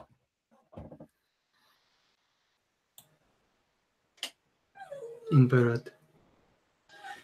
He steps up behind her, placing a hand on her shoulder, turning her slightly towards him. You and Karest showed me a different way, a different path, one I have tried to live up to ever since that day.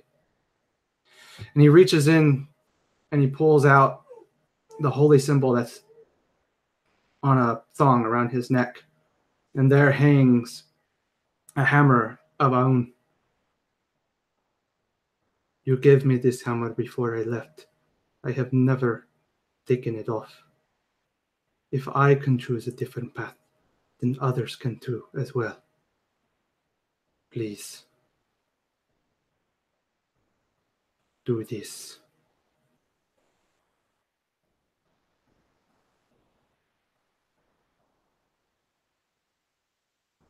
I will need to pray. Speak to the gods and see what they say. Then I hope that they give you the answer that you seek.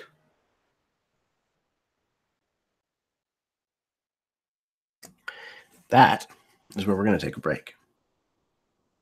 Fantastic stuff, guys. All right. Go ahead. Somebody? No? Okay.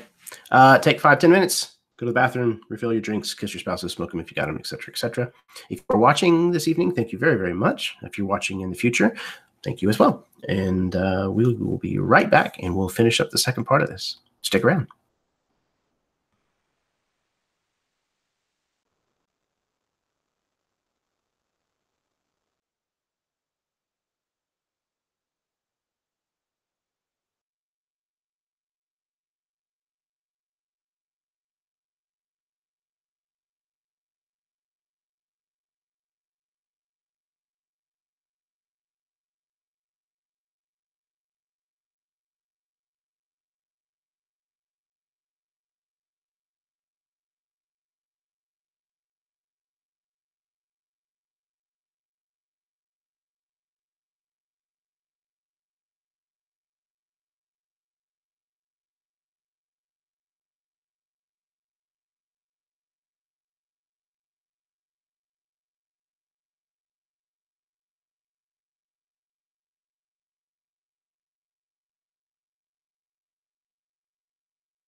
All right. I have returned. Hello, everyone. Hopefully the week has been decent. About halfway through it here. A little over halfway. Give everybody just a few more minutes to get back before we hop back into this.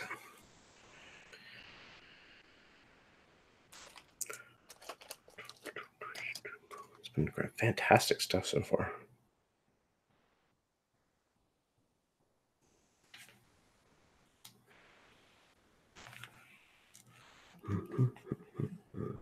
I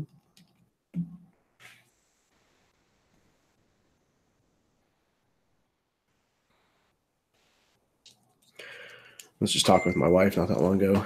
There is a lot of really fantastic content that is supposed to be coming out in the next 3 or 4 months on Netflix and stuff, especially like Stranger Things. The Dark Crystal thing is supposed to be sometime within there.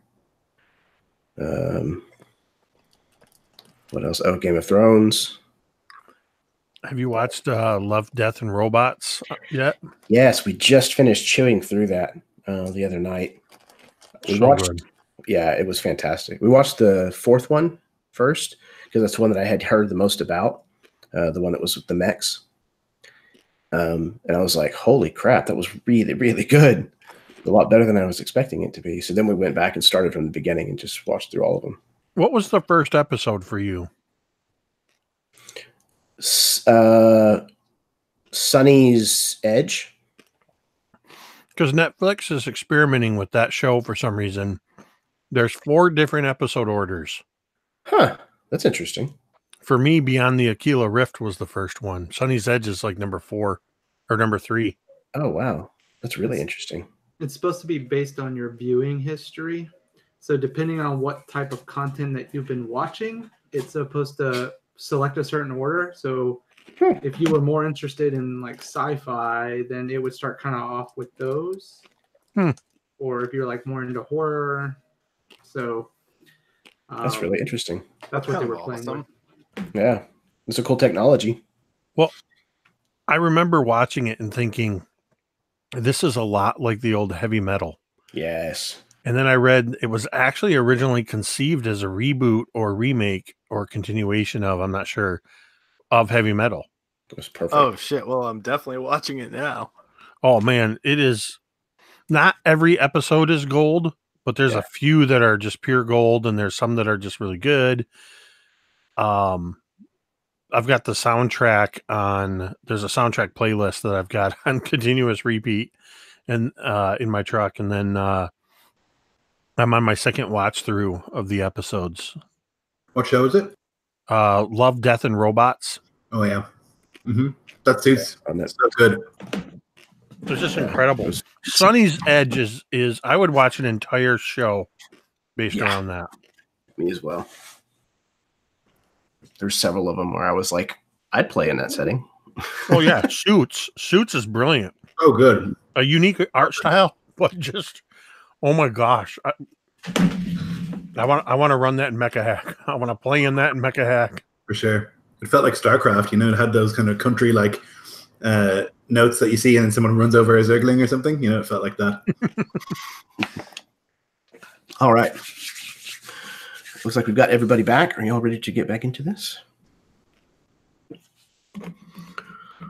Wunderbar. All right. So you have debated back and forth for a while. Ingvarat has taken her leave to pray for direction.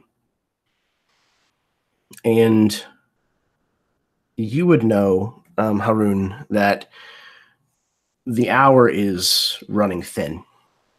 That it's coming time to where you're going to have to report, or there will likely be some kind of ramifications.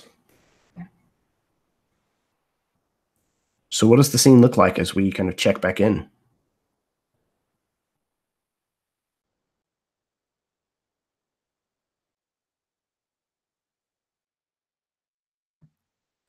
Darian is actually, as Ingvarad goes to take a break, will go and look to the others and say, I think I need some fresh air too. If you don't mind giving me a second.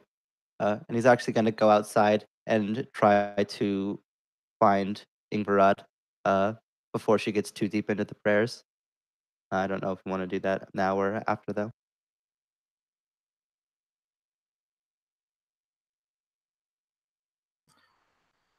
Basrad will go to Vidaris and he'll say, we either stay and apparently we must work for this cardinal, or we are exiled. Do you think you can make it out there with us, exiled? Or do you want to stay here? I don't want to work for that woman. And if we do, it's only until we can end her.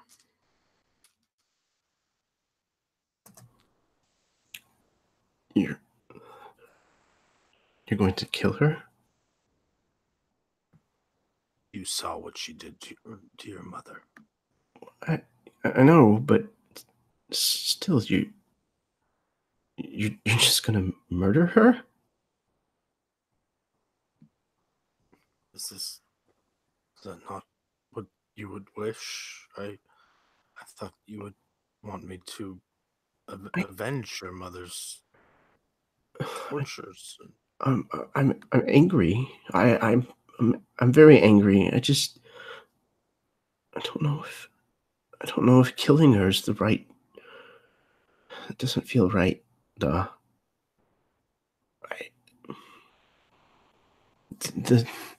Akun teaches us that life is sacred. We were all forged on the anvil of life. Even her. She throws it away so callously. And yet you stand up for her. And I'm not standing up for her. He looks as if he's going to be angry for a moment, but then he cracks this tiniest smile. He says, "You really are your mother's daughter." She kind of smiles and laughs a little. She is young, but speaks with much wisdom.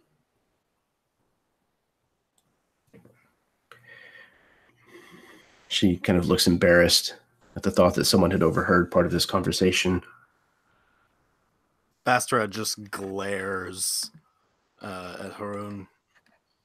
This was not a conversation for your ears. And he turns back to Vidaris, not minding what Haroon's response is.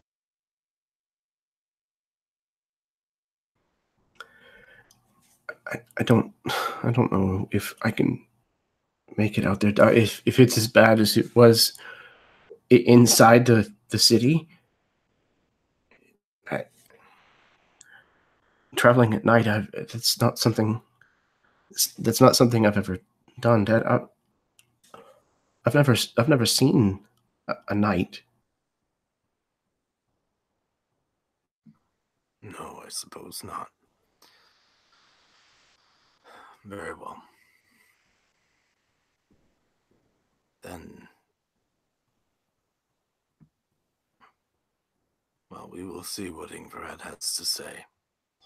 But I wish us to stay here, if that is the safest place for you.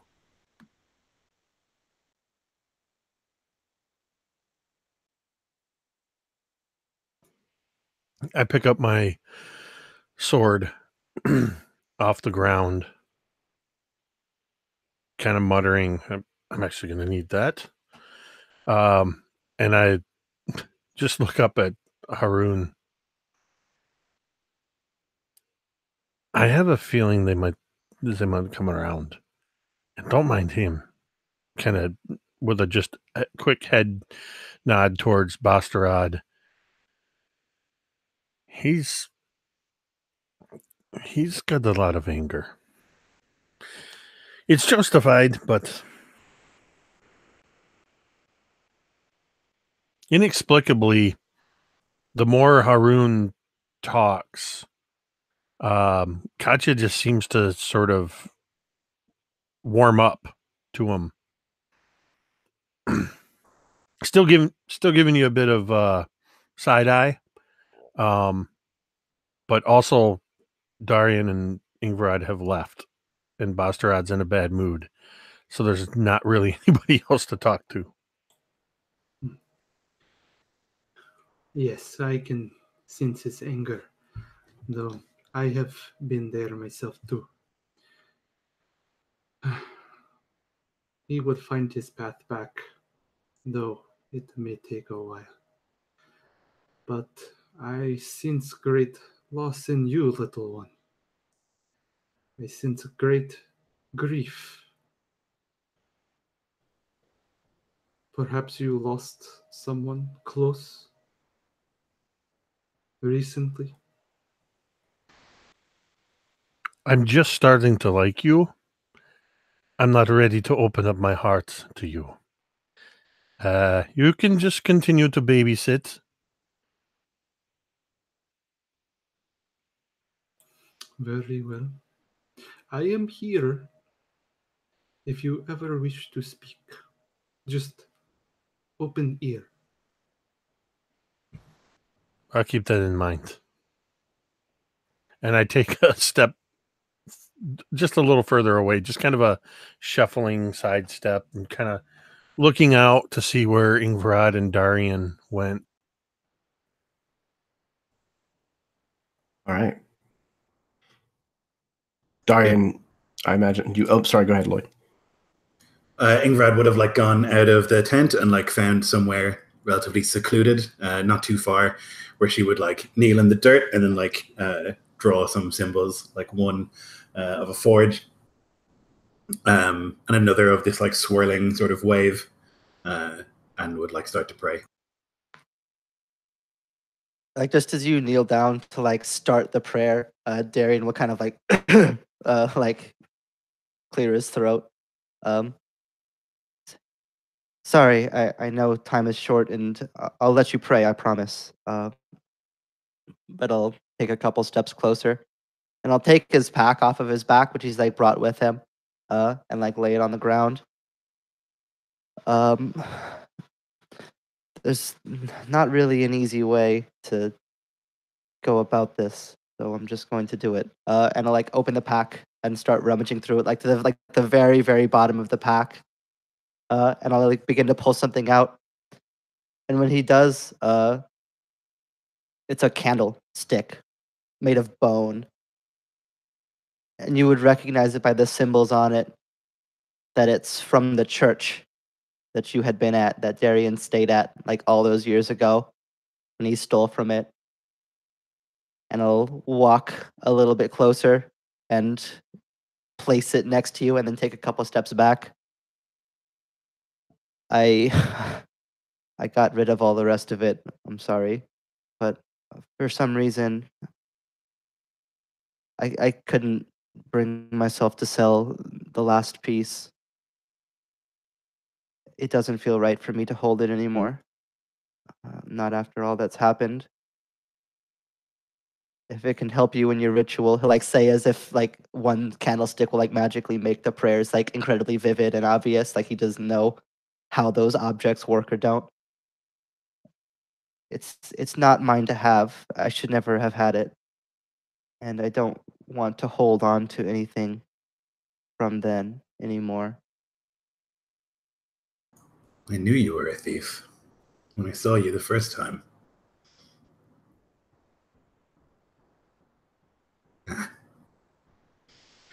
We didn't miss them, and maybe it helped you.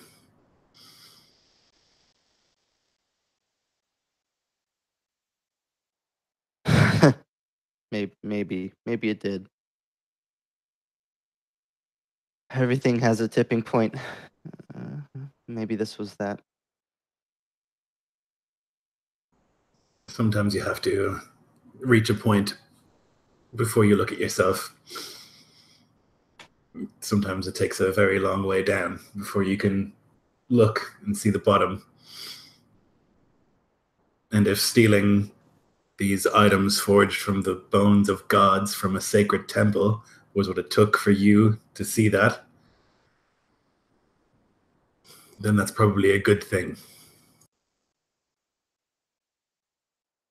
Well, it's clearly very magical and very lucky to have helped me this much.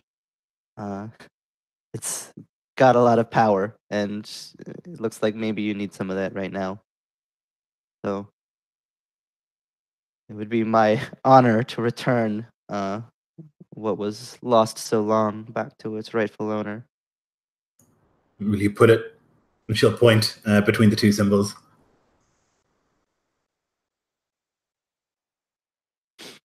Yeah, he'll like place it to where you point, and then like take a couple steps away, as if like the ritual is going to like burst into a circle of flame, like right before him or something, uh, and then just kind of like put his hands up. That that's all. You can Have you prayed do your before? prayers and stuff.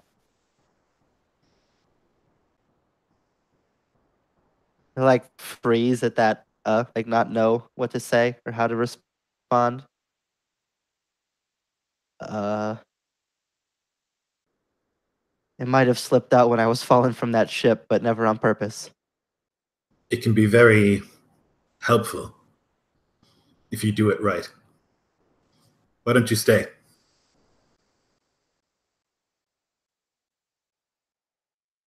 To like let out a nervous laugh and like go to step away to like decline, be like, "Oh no, I couldn't." And then like right as he goes to like open his mouth and bring his hands up, like stop. I guess it couldn't hurt if there's a chance that it does something. You know, I've rolled dice on stupider things. She'll smile at that, like the thought of like rolling dice on stupid things and praying to literal gods that they equate in Darian's mind. It doesn't make her angry. It's just like entertaining. You'll have to kneel. He'll do so. All right. Just listen. And you have to believe. It's not going to be easy for you. You have to believe that something is happening. Like nod as if like just that one sentence could like change his mind into like fervent belief. Though obviously it's like not so easy to like change your heart and force your brain to think in a certain way. But like genuinely seem to try at the very least from appearance. She will say, "Ours are kun," and the candle will light. And I think that's probably enough for Darian to be like, "Shit, it is magic." She will say, "Ours are kun. I beseech you, take this heartbreak and turmoil and turn it into an opportunity. As my emotions roil within me and my conscience threatens to tear itself apart, guide me. Akun." And the candle will like change color. "I beseech you, take my fear and my doubt and forge it into purpose. Take my rage and my hesitation and forge it into focus. Guide me in this, Lord of the Forge." And then we'll wait. And it probably goes on like way too long for Darian to think anything is happening. But she just like waits with like her hands upturned towards the sky. And like the symbols that are drawn in the dirt, there'll be like a vague sort of like as if like there's a speaker underneath, and there'll be like some vibration.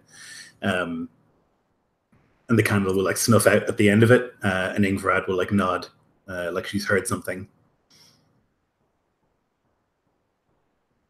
Did you hear anything?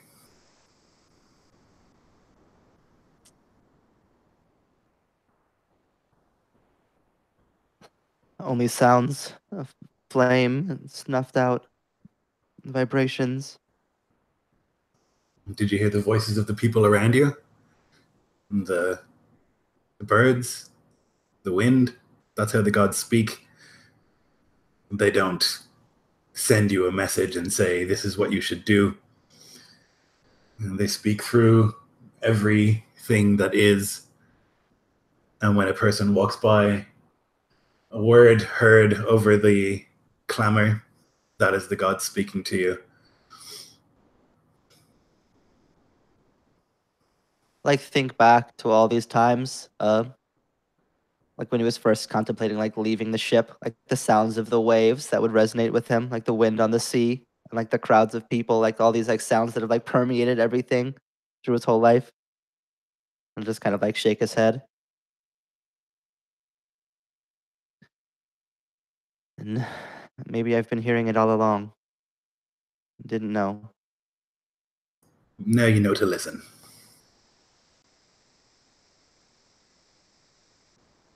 Thank you for this. She'll take the candlestick and like place it into the pack and nod and go back.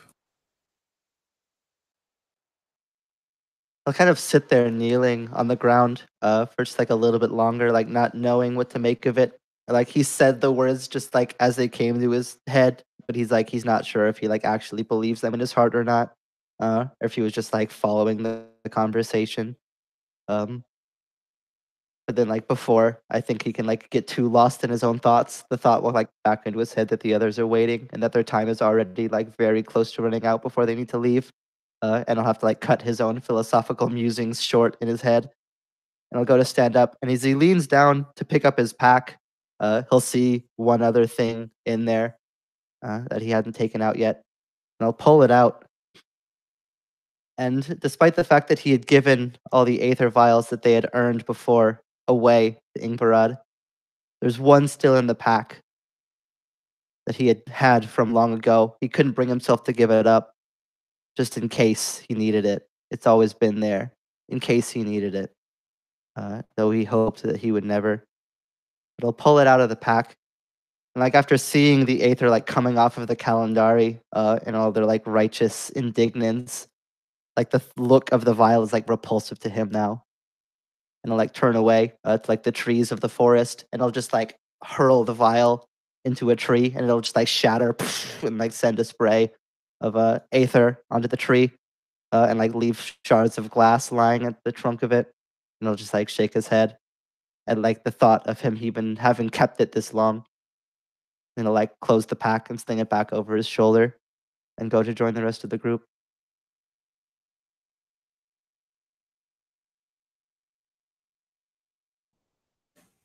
All right. Each one of you, please take a point of inspiration for the amazing role playing that you guys have all been doing tonight. As you all rejoin back at Ingvarad's tent, with Haroon perhaps starting to grow a little antsy, what's the conversation like? What's the final verdict? Yeah, Haroon this time, as the time passed, he was just kind of reading his holy scripture. As Ingvarad returns, he closes the book at his, that's chained to his side as he stands. So, have the gods given you guidance? They always do. The Royal told me in many ways that even these crisis moments and these moments of greatest doubt are when the greatest opportunities present themselves.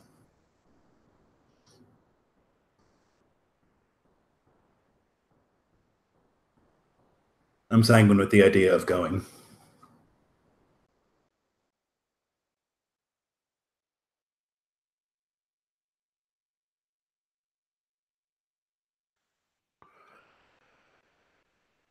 What about you, Darian?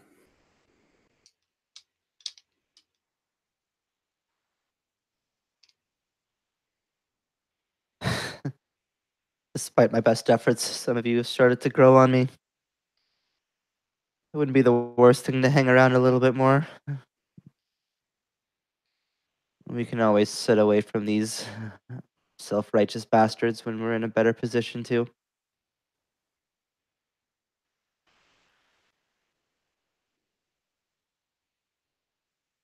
Bastard.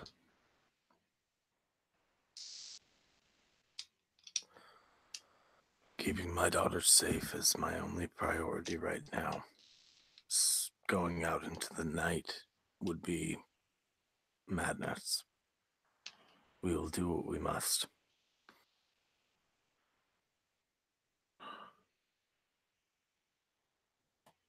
Why is it that nobody can just say yes or no? Okay, babysitter. It looks like we can tell them we are going to do what they want. Then I sort of walk over to Darian and just sort of give him one of those playful punches to the side and just go, "You'll like us."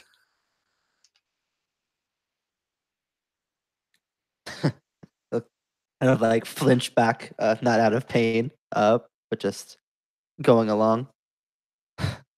We'll see. I said starting to. Let's not get too crazy too fast. Did we all need to report back, or only I needed to report back with their decision? You get the feeling that reporting back on your own would probably be sufficient. Okay. Very well. I will inform the Cardinal of your decision to stay and work for her, or for the good of martyrdom, if you would. As he goes to leave the tent, he stops by the young female bonekin. And he takes his hand and cups hers and places his other hand over her open palm. Many blessings on you and your family and your wife, your mother. I see that the Kun will see her safely to the next world. As he releases her palm and he walks away, and looking in her palm is the silver hammer that Ingvard had given him when he left the Bonekin all those years ago.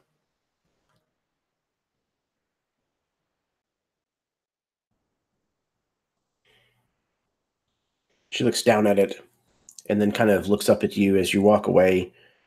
And then her face turns towards Ingvarad. You knew him, Auntie? For a long time, yes. The fact that he was Kalandari didn't bother you? Initially it did. But he's more than Kalandari, he's a person.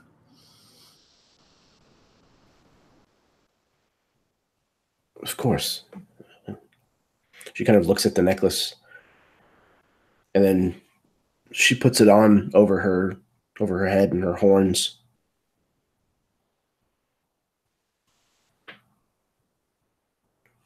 So what I would like next is for each one of you to describe to me something that is happening within the martyrdom that illustrates how much preparedness is going into the final night, the onset of the long night. That kind of signifies the seriousness, the weight of what it means to enter into 110 days of pure darkness.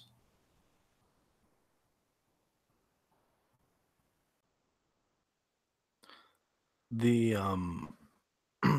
there's a form of processed ether used as lantern fuel. It's this most like diluted version that's able to be combined with some other chemical compounds to create some sort of long lasting fuel. And normally about a gallon of this stuff can last a family, like a normal family, about a year.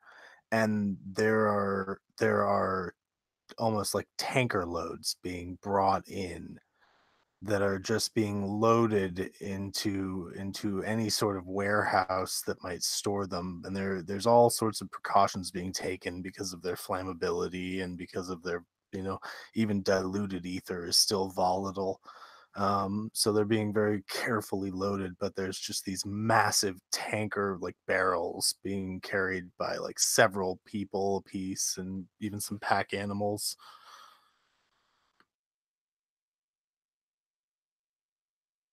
Spellcasters all around the Barterdom are spending their remaining hours of daylight, or what remains of it, gathering as much of it as they can for components that they will need for the many, many, many days of darkness. And they're trying their best to like absorb it through their skin and using magic to like absorb it into like jars and things like that, so they can have some sort of light that is from the sun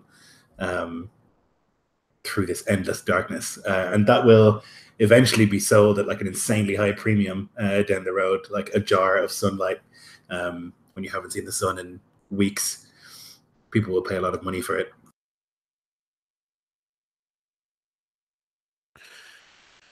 The Barterdom has a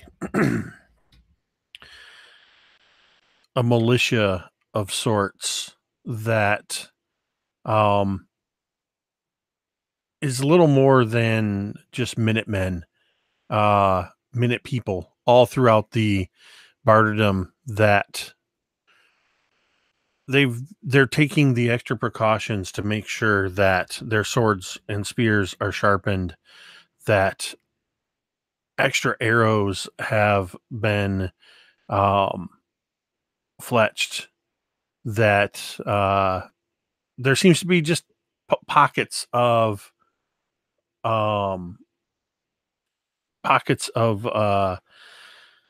people training and just taking those little extra, maybe just an extra hour a day to make sure they're honed up on their skills for things that to protect against things that may come in the night.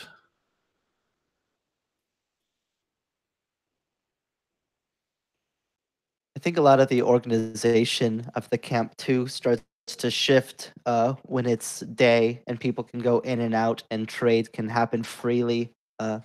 It's kind of easy for this kind of just flow of everything to kind of go around everywhere that it's needed to.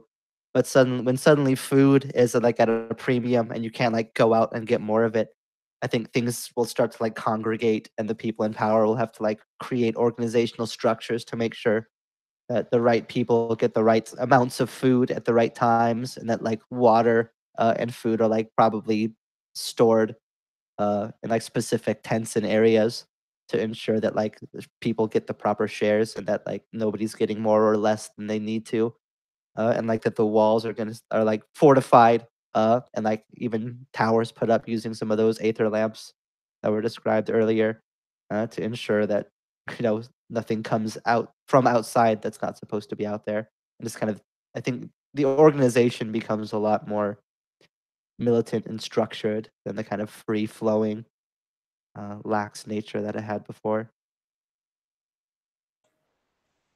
I imagine that throughout the camp, these low burning braziers had been set up with slow burning coals, wrapped bundles of like sage and other herbs tossed in to kind of burn and give off a smell of incense to ward off evil.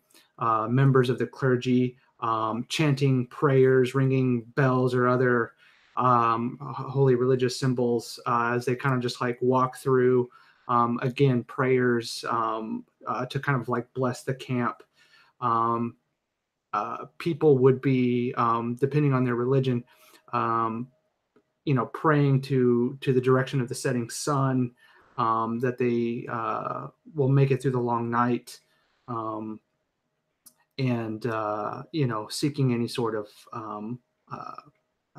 refuge, painting something or hanging some sort of religious knickknack on their tent, or inscribing something on if they've taken refuge in some sort of fallen rune or something, just to kind of ward off evil spirits.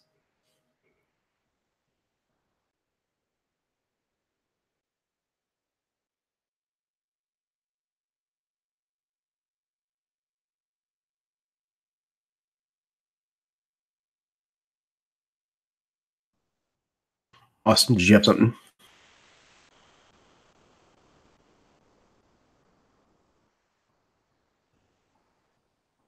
Austin, are you there? Yeah, I'm here. Did you have something to add, or did I miss? I started. Oh, that's my bad. All right, I'm sitting here waiting for you. No problem. Okay. So, your answer has been given to the Cardinal. You've started to make your own preparations for the long night. Though sitting here and staying within the barterdom, certainly it makes the logistics of what's going to happen at least a little easier. You don't have to go anywhere. You don't have to pack for travel. So you settle in for what will equate to the next 110 days or so. There's a somber kind of feeling that kind of settles over the entire encampment, along with this more kind of militant, serious approach to the organization, almost like they go hand in hand with one another. There's a little less levity. And it's not long before you are all asked to come back before the Cardinal.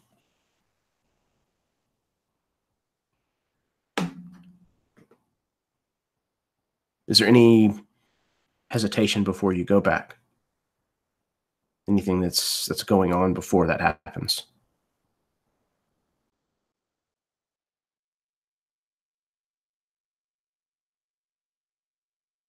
Ingrid will take a route that's popular, for chewing and entertainment, and place it into her mouth so that she has to chew that and not speak. She'll bite down on that while she's in there and intends not to speak at all.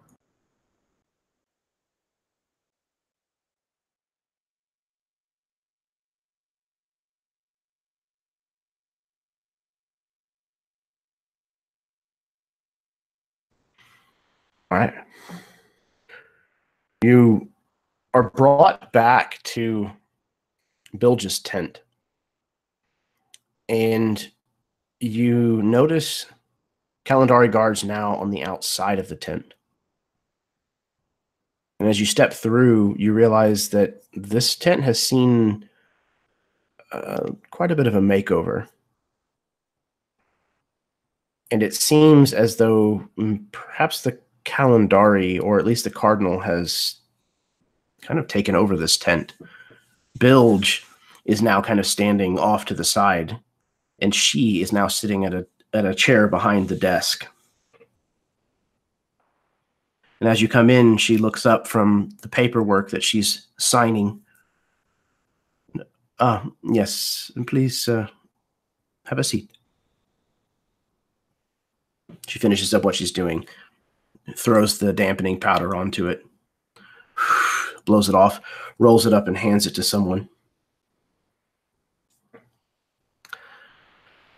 Most of the Kalendari have returned. There are, and she kind of levels a gaze at all of you, a number who have not returned, that I do not expect will. But for now, we are ready for the long night. I am happy to have heard that you have found your reasoning, that we can work together.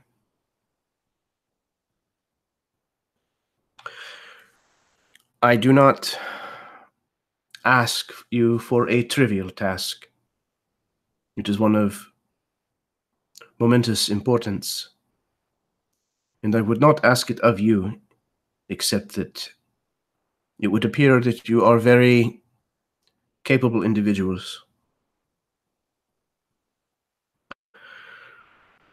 You may have as much time to prepare as you see fit, but I would like for you to go back out into the city. I have a task for you to check and bring back, if you can, other parts of Belorion, our Colossiah that was lost here.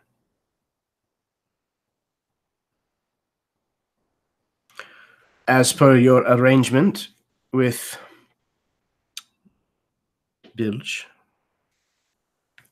you will be allowed to keep anything that you see fit other than anything that is deemed a religious artifact. Is this agreeable?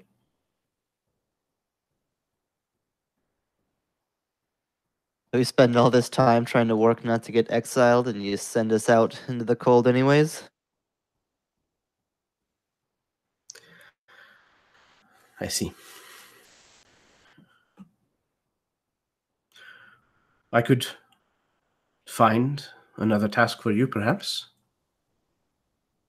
There is much reward that could be stood to gain.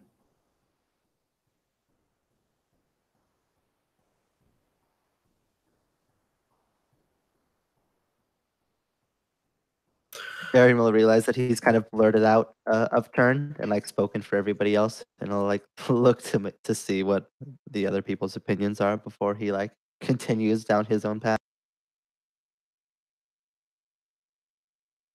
You can see that Basterat is breathing very heavily and occasionally, like very steadily and slowly but heavily, and occasionally like closing his eyes, taking a larger, deeper breath. And it seems like he's doing some sort of calming ritual. But he's definitely like only half in the room, really, mentally.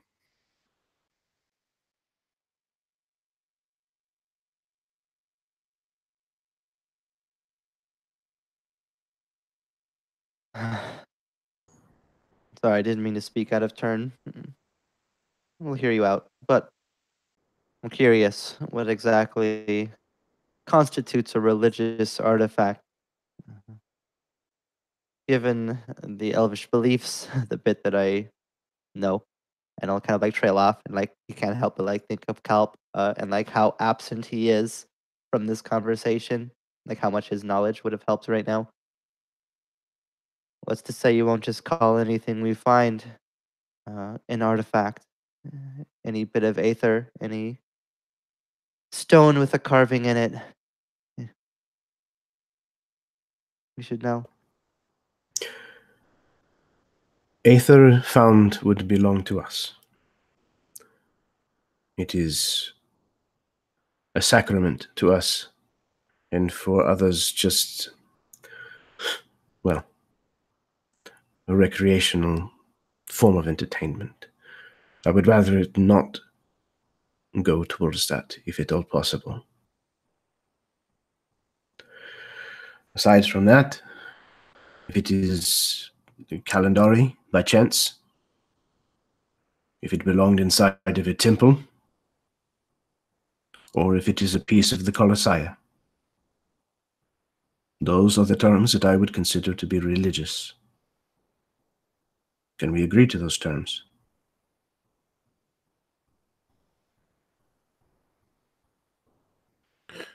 And and we get to keep anything else we want. Yes, that is correct. And you keep all the religious artifacts that we bring back to you.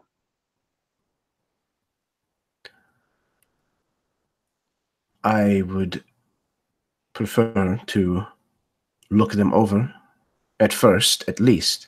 Yes.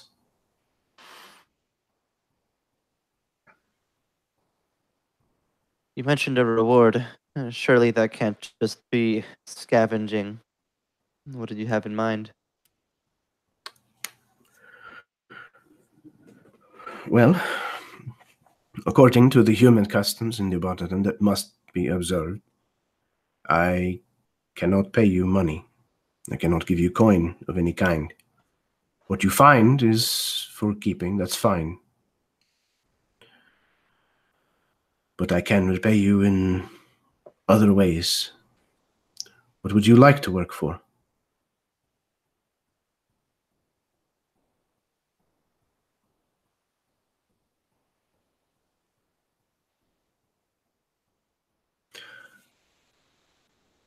Perhaps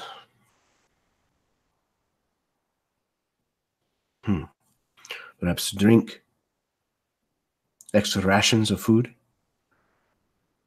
spices that we have brought along with us from far.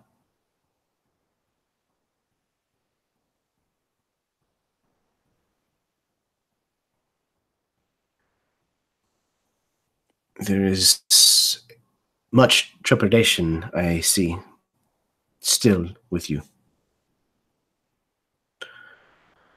How about extra shares of rations for all of us through the rest of the night?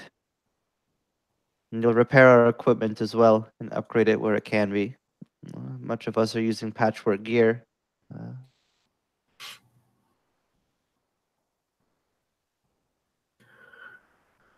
I will speak with the guild masters of the craftsmen and see what kind of arrangement we can come to. But it will be taken care of. Is 3-part rations fair?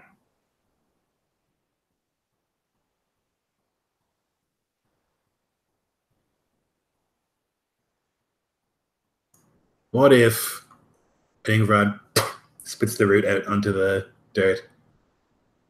What if I find relics that are sacred to my faith and Bastarad's faith, and they're also sacred to your faith? What happens then?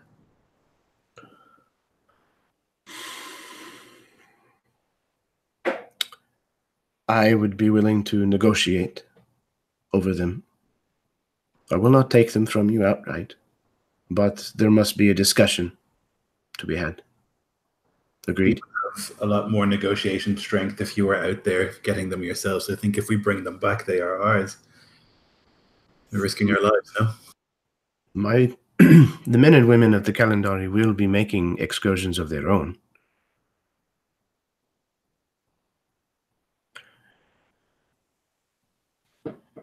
If it is not inside of a temple,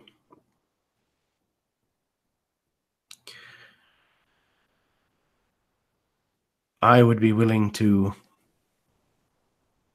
allow a few of the items to go, depending on their importance, not the value.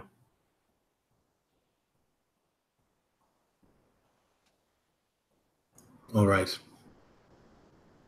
Extra rations, and every 2 weeks, a sun lamp.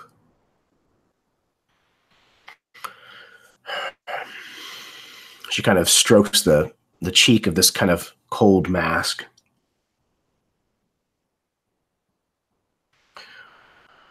I can only do 1 lamp for your entire group at that frequency. We don't mind sitting close together. Very well. If that will suffice, then I agree to these terms. Ingrid looks to the rest of them like anything else. Darian will just nod with like a surprisingly satisfied look on his face, like he wasn't expecting this to go this easily or smoothly. And it's like part of it doesn't feel right that we've just like come to such easy terms, but he'll nod regardless.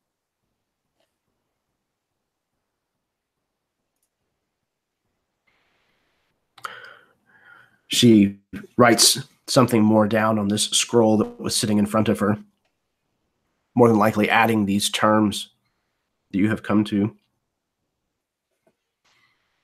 She then looks to all of you to see if there was anything additional.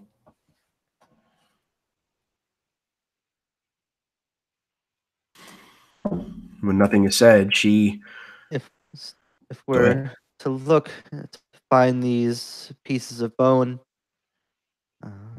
surely you have some idea of where they're most concentrated within the city, where you'd expect them to be more than anywhere else. Yes. The statue of Belorion was a monolith. It was... His remains were sealed inside of a likeness of stone. It is very well that he is scattered across some distance, but we have a map of the city as it stood before its collapse. We will get that to you as well. Good. The bone that was brought in when we were coming back.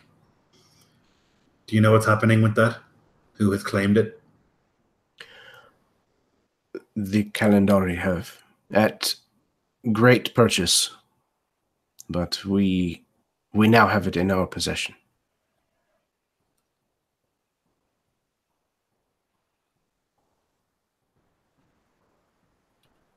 I would consider negotiating further to take some of it so I could make things or forge it for you so that it doesn't end up desecrated. If you plan on working that bone, you can only allow a bonekin to touch it. I hope you know that. You're aware of that, right? You don't have your workers try to restore it or anything. And he seems a little like frenzied at this, almost forgetting where he is. She says, she kind of reclines back in her chair just a bit, almost like she's kind of taken aback by this offer. She says, you would make me vestments then? Yes? Ingrid thinks, if I could make my own.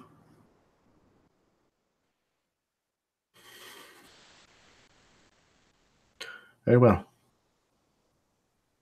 It is a deal.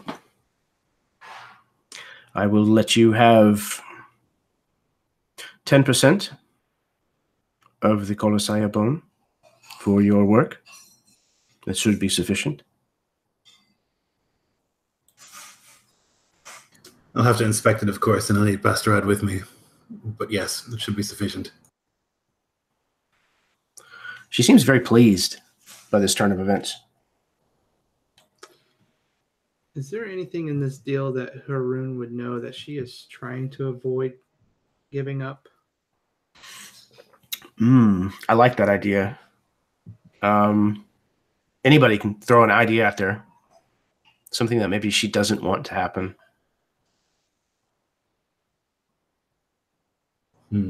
Does she maybe know that there's a particular thing out there that we're going to find that maybe isn't as certain as a relic as she would like it to be? but she like intends to be like, well, that's a sacred relic. Yeah, Something. I think so. There's a I think there's probably. And/or is there a place within the city? Because the question was, is there a concentrated place? Is that place where she believes this artifact to be? And if so, could we work in the deal that only this acquisition party is allowed to excavate in that area? Oh, that's great. Oh, okay. And at that's when Haroon would speak up and place that on the table, knowing that she was not trying to give that up. But obviously, speaking out of turn, he would kind of bring that up. And nice. Okay. So yeah, Haroon, you kind of throw this on there, and you all watch as her quill like actually comes to a stop, kind of mid like cursive, and she kind of after a beat turns her golden face towards you, Haroon. You asked for the Silk province to be off limits to any other Kalendari. Is that correct? Haroon, like not even looking at her, he's keeping his military posture, looking at the rest of the party, not looking at her. Yes, Cardinal. To avoid and he looks back at the armor. That's kind of a place, the armor of the fallen Kalendari. He looks over to it. That's now just kind of placed to the side on the floor to avoid any further incidents, if you would not want the parties fighting over. You get the artifacts either way, but this way we avoid further conflict, yes?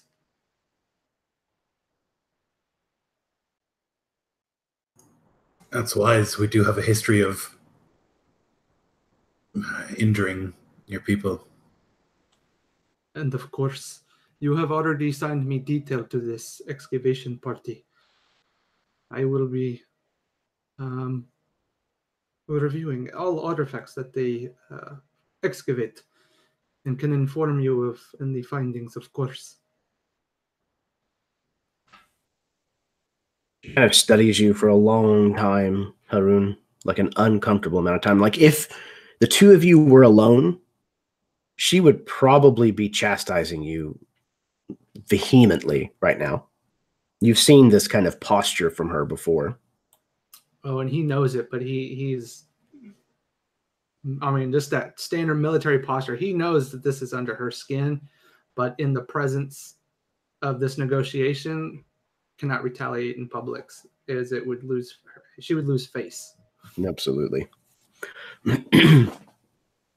After a moment of likely trying to work an angle here and not finding one, she kind of straightens herself up in her chair and says,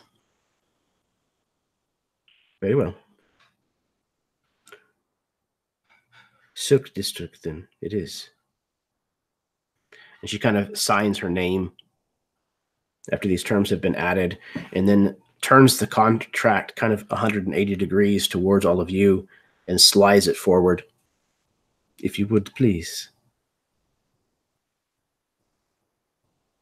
We will make it official. And she kind of gestures towards the quill and the ink pot. Darian can't help it. He's been in enough like bad negotiations and like bad faith dealings in his past that he's actually going to make sure that he reads the contract to ensure that everything that's been said is actually written, and that there's no elvish trickery that's been done to it.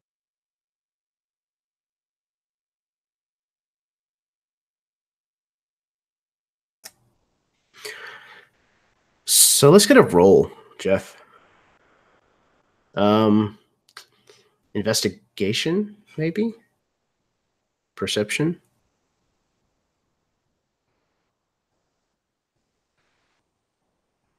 Let's see what we got. That's a natural one. Ooh.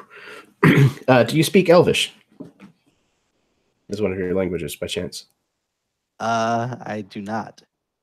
Okay, so we'll say that it's written in Elvish. You kind of start looking it over and you're like, oh. Like it's all Elven.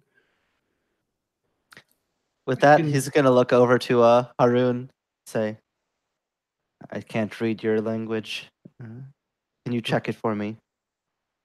He'll just like say out loud. He's not even gonna try to hide it. It would be my pleasure. And he reads it out loud, verbatim. Do so, and you can feel like the seething, like coming off of the Cardinal Haroon.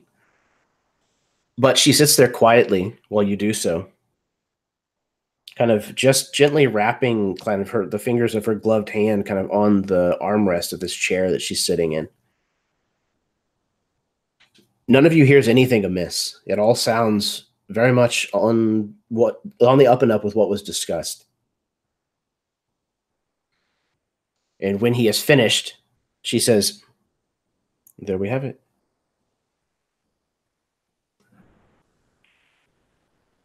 Good. I'll sign it then. And he'll reach for the quill.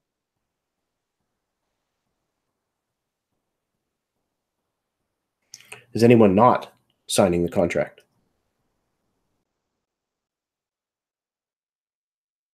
Ingvar trusts Haroon, or at least trusts that he definitely read the contract as it is. That's the deal we made, so she'll sign.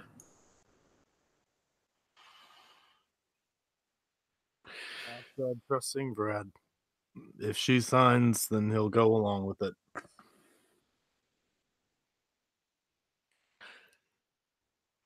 I take the pen or quill or whatever it is, and I hesitate for a moment,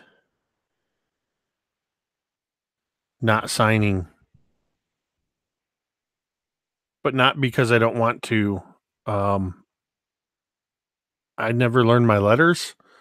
I don't know a signature. So after a moment, I just stick my finger in the inkwell, and just place a fingerprint, instead of a signature. Once everyone signs, Haroon removes a dagger from his sash and just runs his thumb along to where a bead of blood bubbles at his thumbprint, and he holds up his thumb to the rest of the Kalendari as he looks at them. "Bear witness in the right of the Kalendari this contract." And he presses his thumb next to the signatures, marking it in the way of the Kalendari that the contract is official and all words binding. In up to the most strictest of the Kalendari law in retaliation should anyone break the contract. Once you have done that, the Cardinal stands and comes around the desk, and following suit, she removes the glove from her left hand. And as she does so,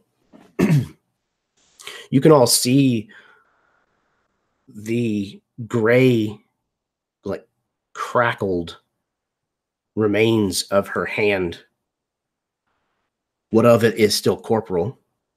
The rest of her fingers and her hand are this glowing blue ether smoke that kind of tends to just stay together for the most part, though tendrils of it do weep away.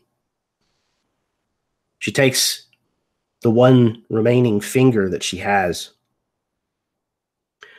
likewise pulls this curved dagger from her belt and follows suit, pressing her own blood to the contract beside her signature. And as she puts her glove back on, it is official. It is done. The Bartadam thanks you. The Kalendari, thank you. I thank you. Make what preparations you need. And when you can, Please depart on this very urgent mission.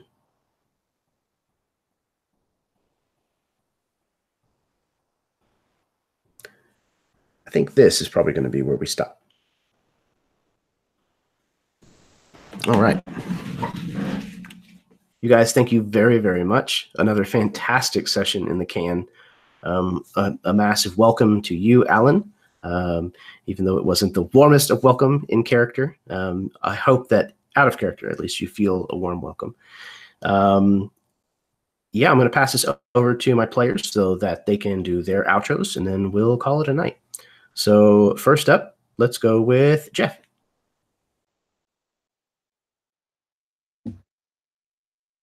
Yeah, I mean that was really dang fun. It was a fantastic session. Everyone was super on it, and I had a really good time with it. Yeah, I'm Jeff. I have a channel. It's called Balance. If you want to see the games that I run and any of the stuff like that I do, you can check it out. Otherwise, yeah, all around super fantastic session. Always great to have Alan in a game. So despite everything that my character said and thought about you, I as a person wholeheartedly welcome you. And it's always great to have you around, man. Excellent. All right, next up, we have Lloyd. That was fucking great. Really nice to have you on board, Alan. I really like Haroon, interesting dude. Your accent's really good, and I usually hate accents. That's good. Yeah, that was really fun. It felt like really miserable, like most of the way through, which is kind of good because someone had died. We have to do a funeral for Kalp at some stage. That's still in Ingvrad's head for sure. But yeah, that was great. Like so rarely in a game do I have to like leave the game room because I can't speak to a character because I hate them so much, which is like excellent, you know.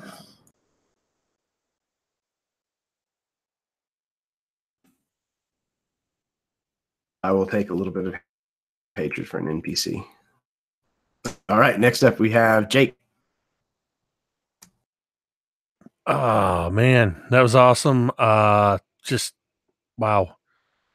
I love getting to play alongside all of these incredible players, and Alan, it's just awesome to get to play alongside you and your character. I love this unique way that Haroon has been introduced to our party, that it's not the, oh, we have a new party member. Who are you? Okay. And then you forget 10 minutes later and it's like you were there all along. There's some definite distrust and some friction. And that bomb that you and Jeremy dropped on Lloyd. I assumed Lloyd was in on it because in my thumbnail, I can't see Lloyd's face. And I clicked over to it so I could see him, and all I see is Lloyd's eyes going. Just trying to think. I felt like I had been told that and forgot it. Which is why I was like, I had no idea. And I was like, did we talk about this? Like, I have no recollection of this at all. That was so perfect. And then, yeah, just that's one of the things I like about this game with you, Jeremy, is that you often throw it to us to build up the world. And I love that style of cooperative play. So this game is just phenomenal. Oh, what a lot. All right. In the chat. Getting it. Oh boy. All right. Next up, Alan.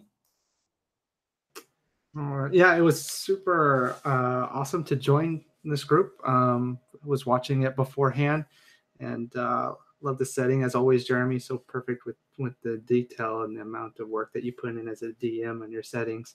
And such a pleasure to join such a wonderful cast of role players. And I would expect nothing else. I'm actually very pleased that you guys in character, you stayed true to your characters, right? And the conflict is there. And I think it's great role play for an outsider to gain trust. Like, why would you have no reason to trust this outsider, especially with the affiliations that he has? So it'll be interesting to develop that in the game, in the setting, and explore that.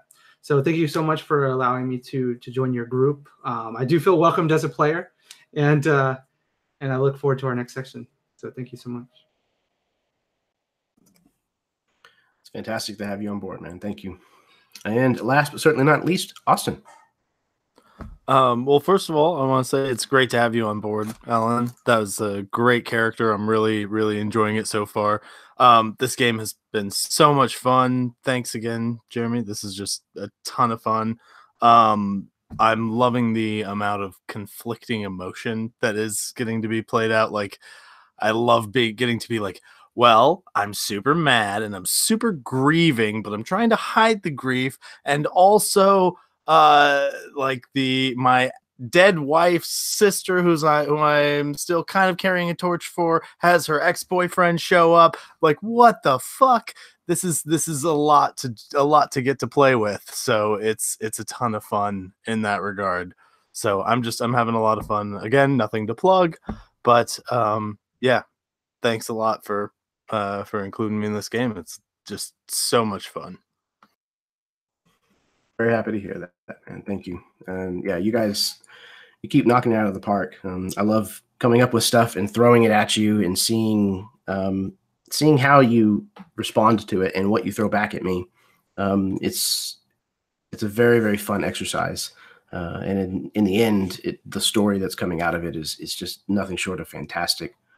And I can't wait until next month. So if you've tuned in this evening, thank you very much for watching. And until next time, may your dice roll high and your snacks always be within reach.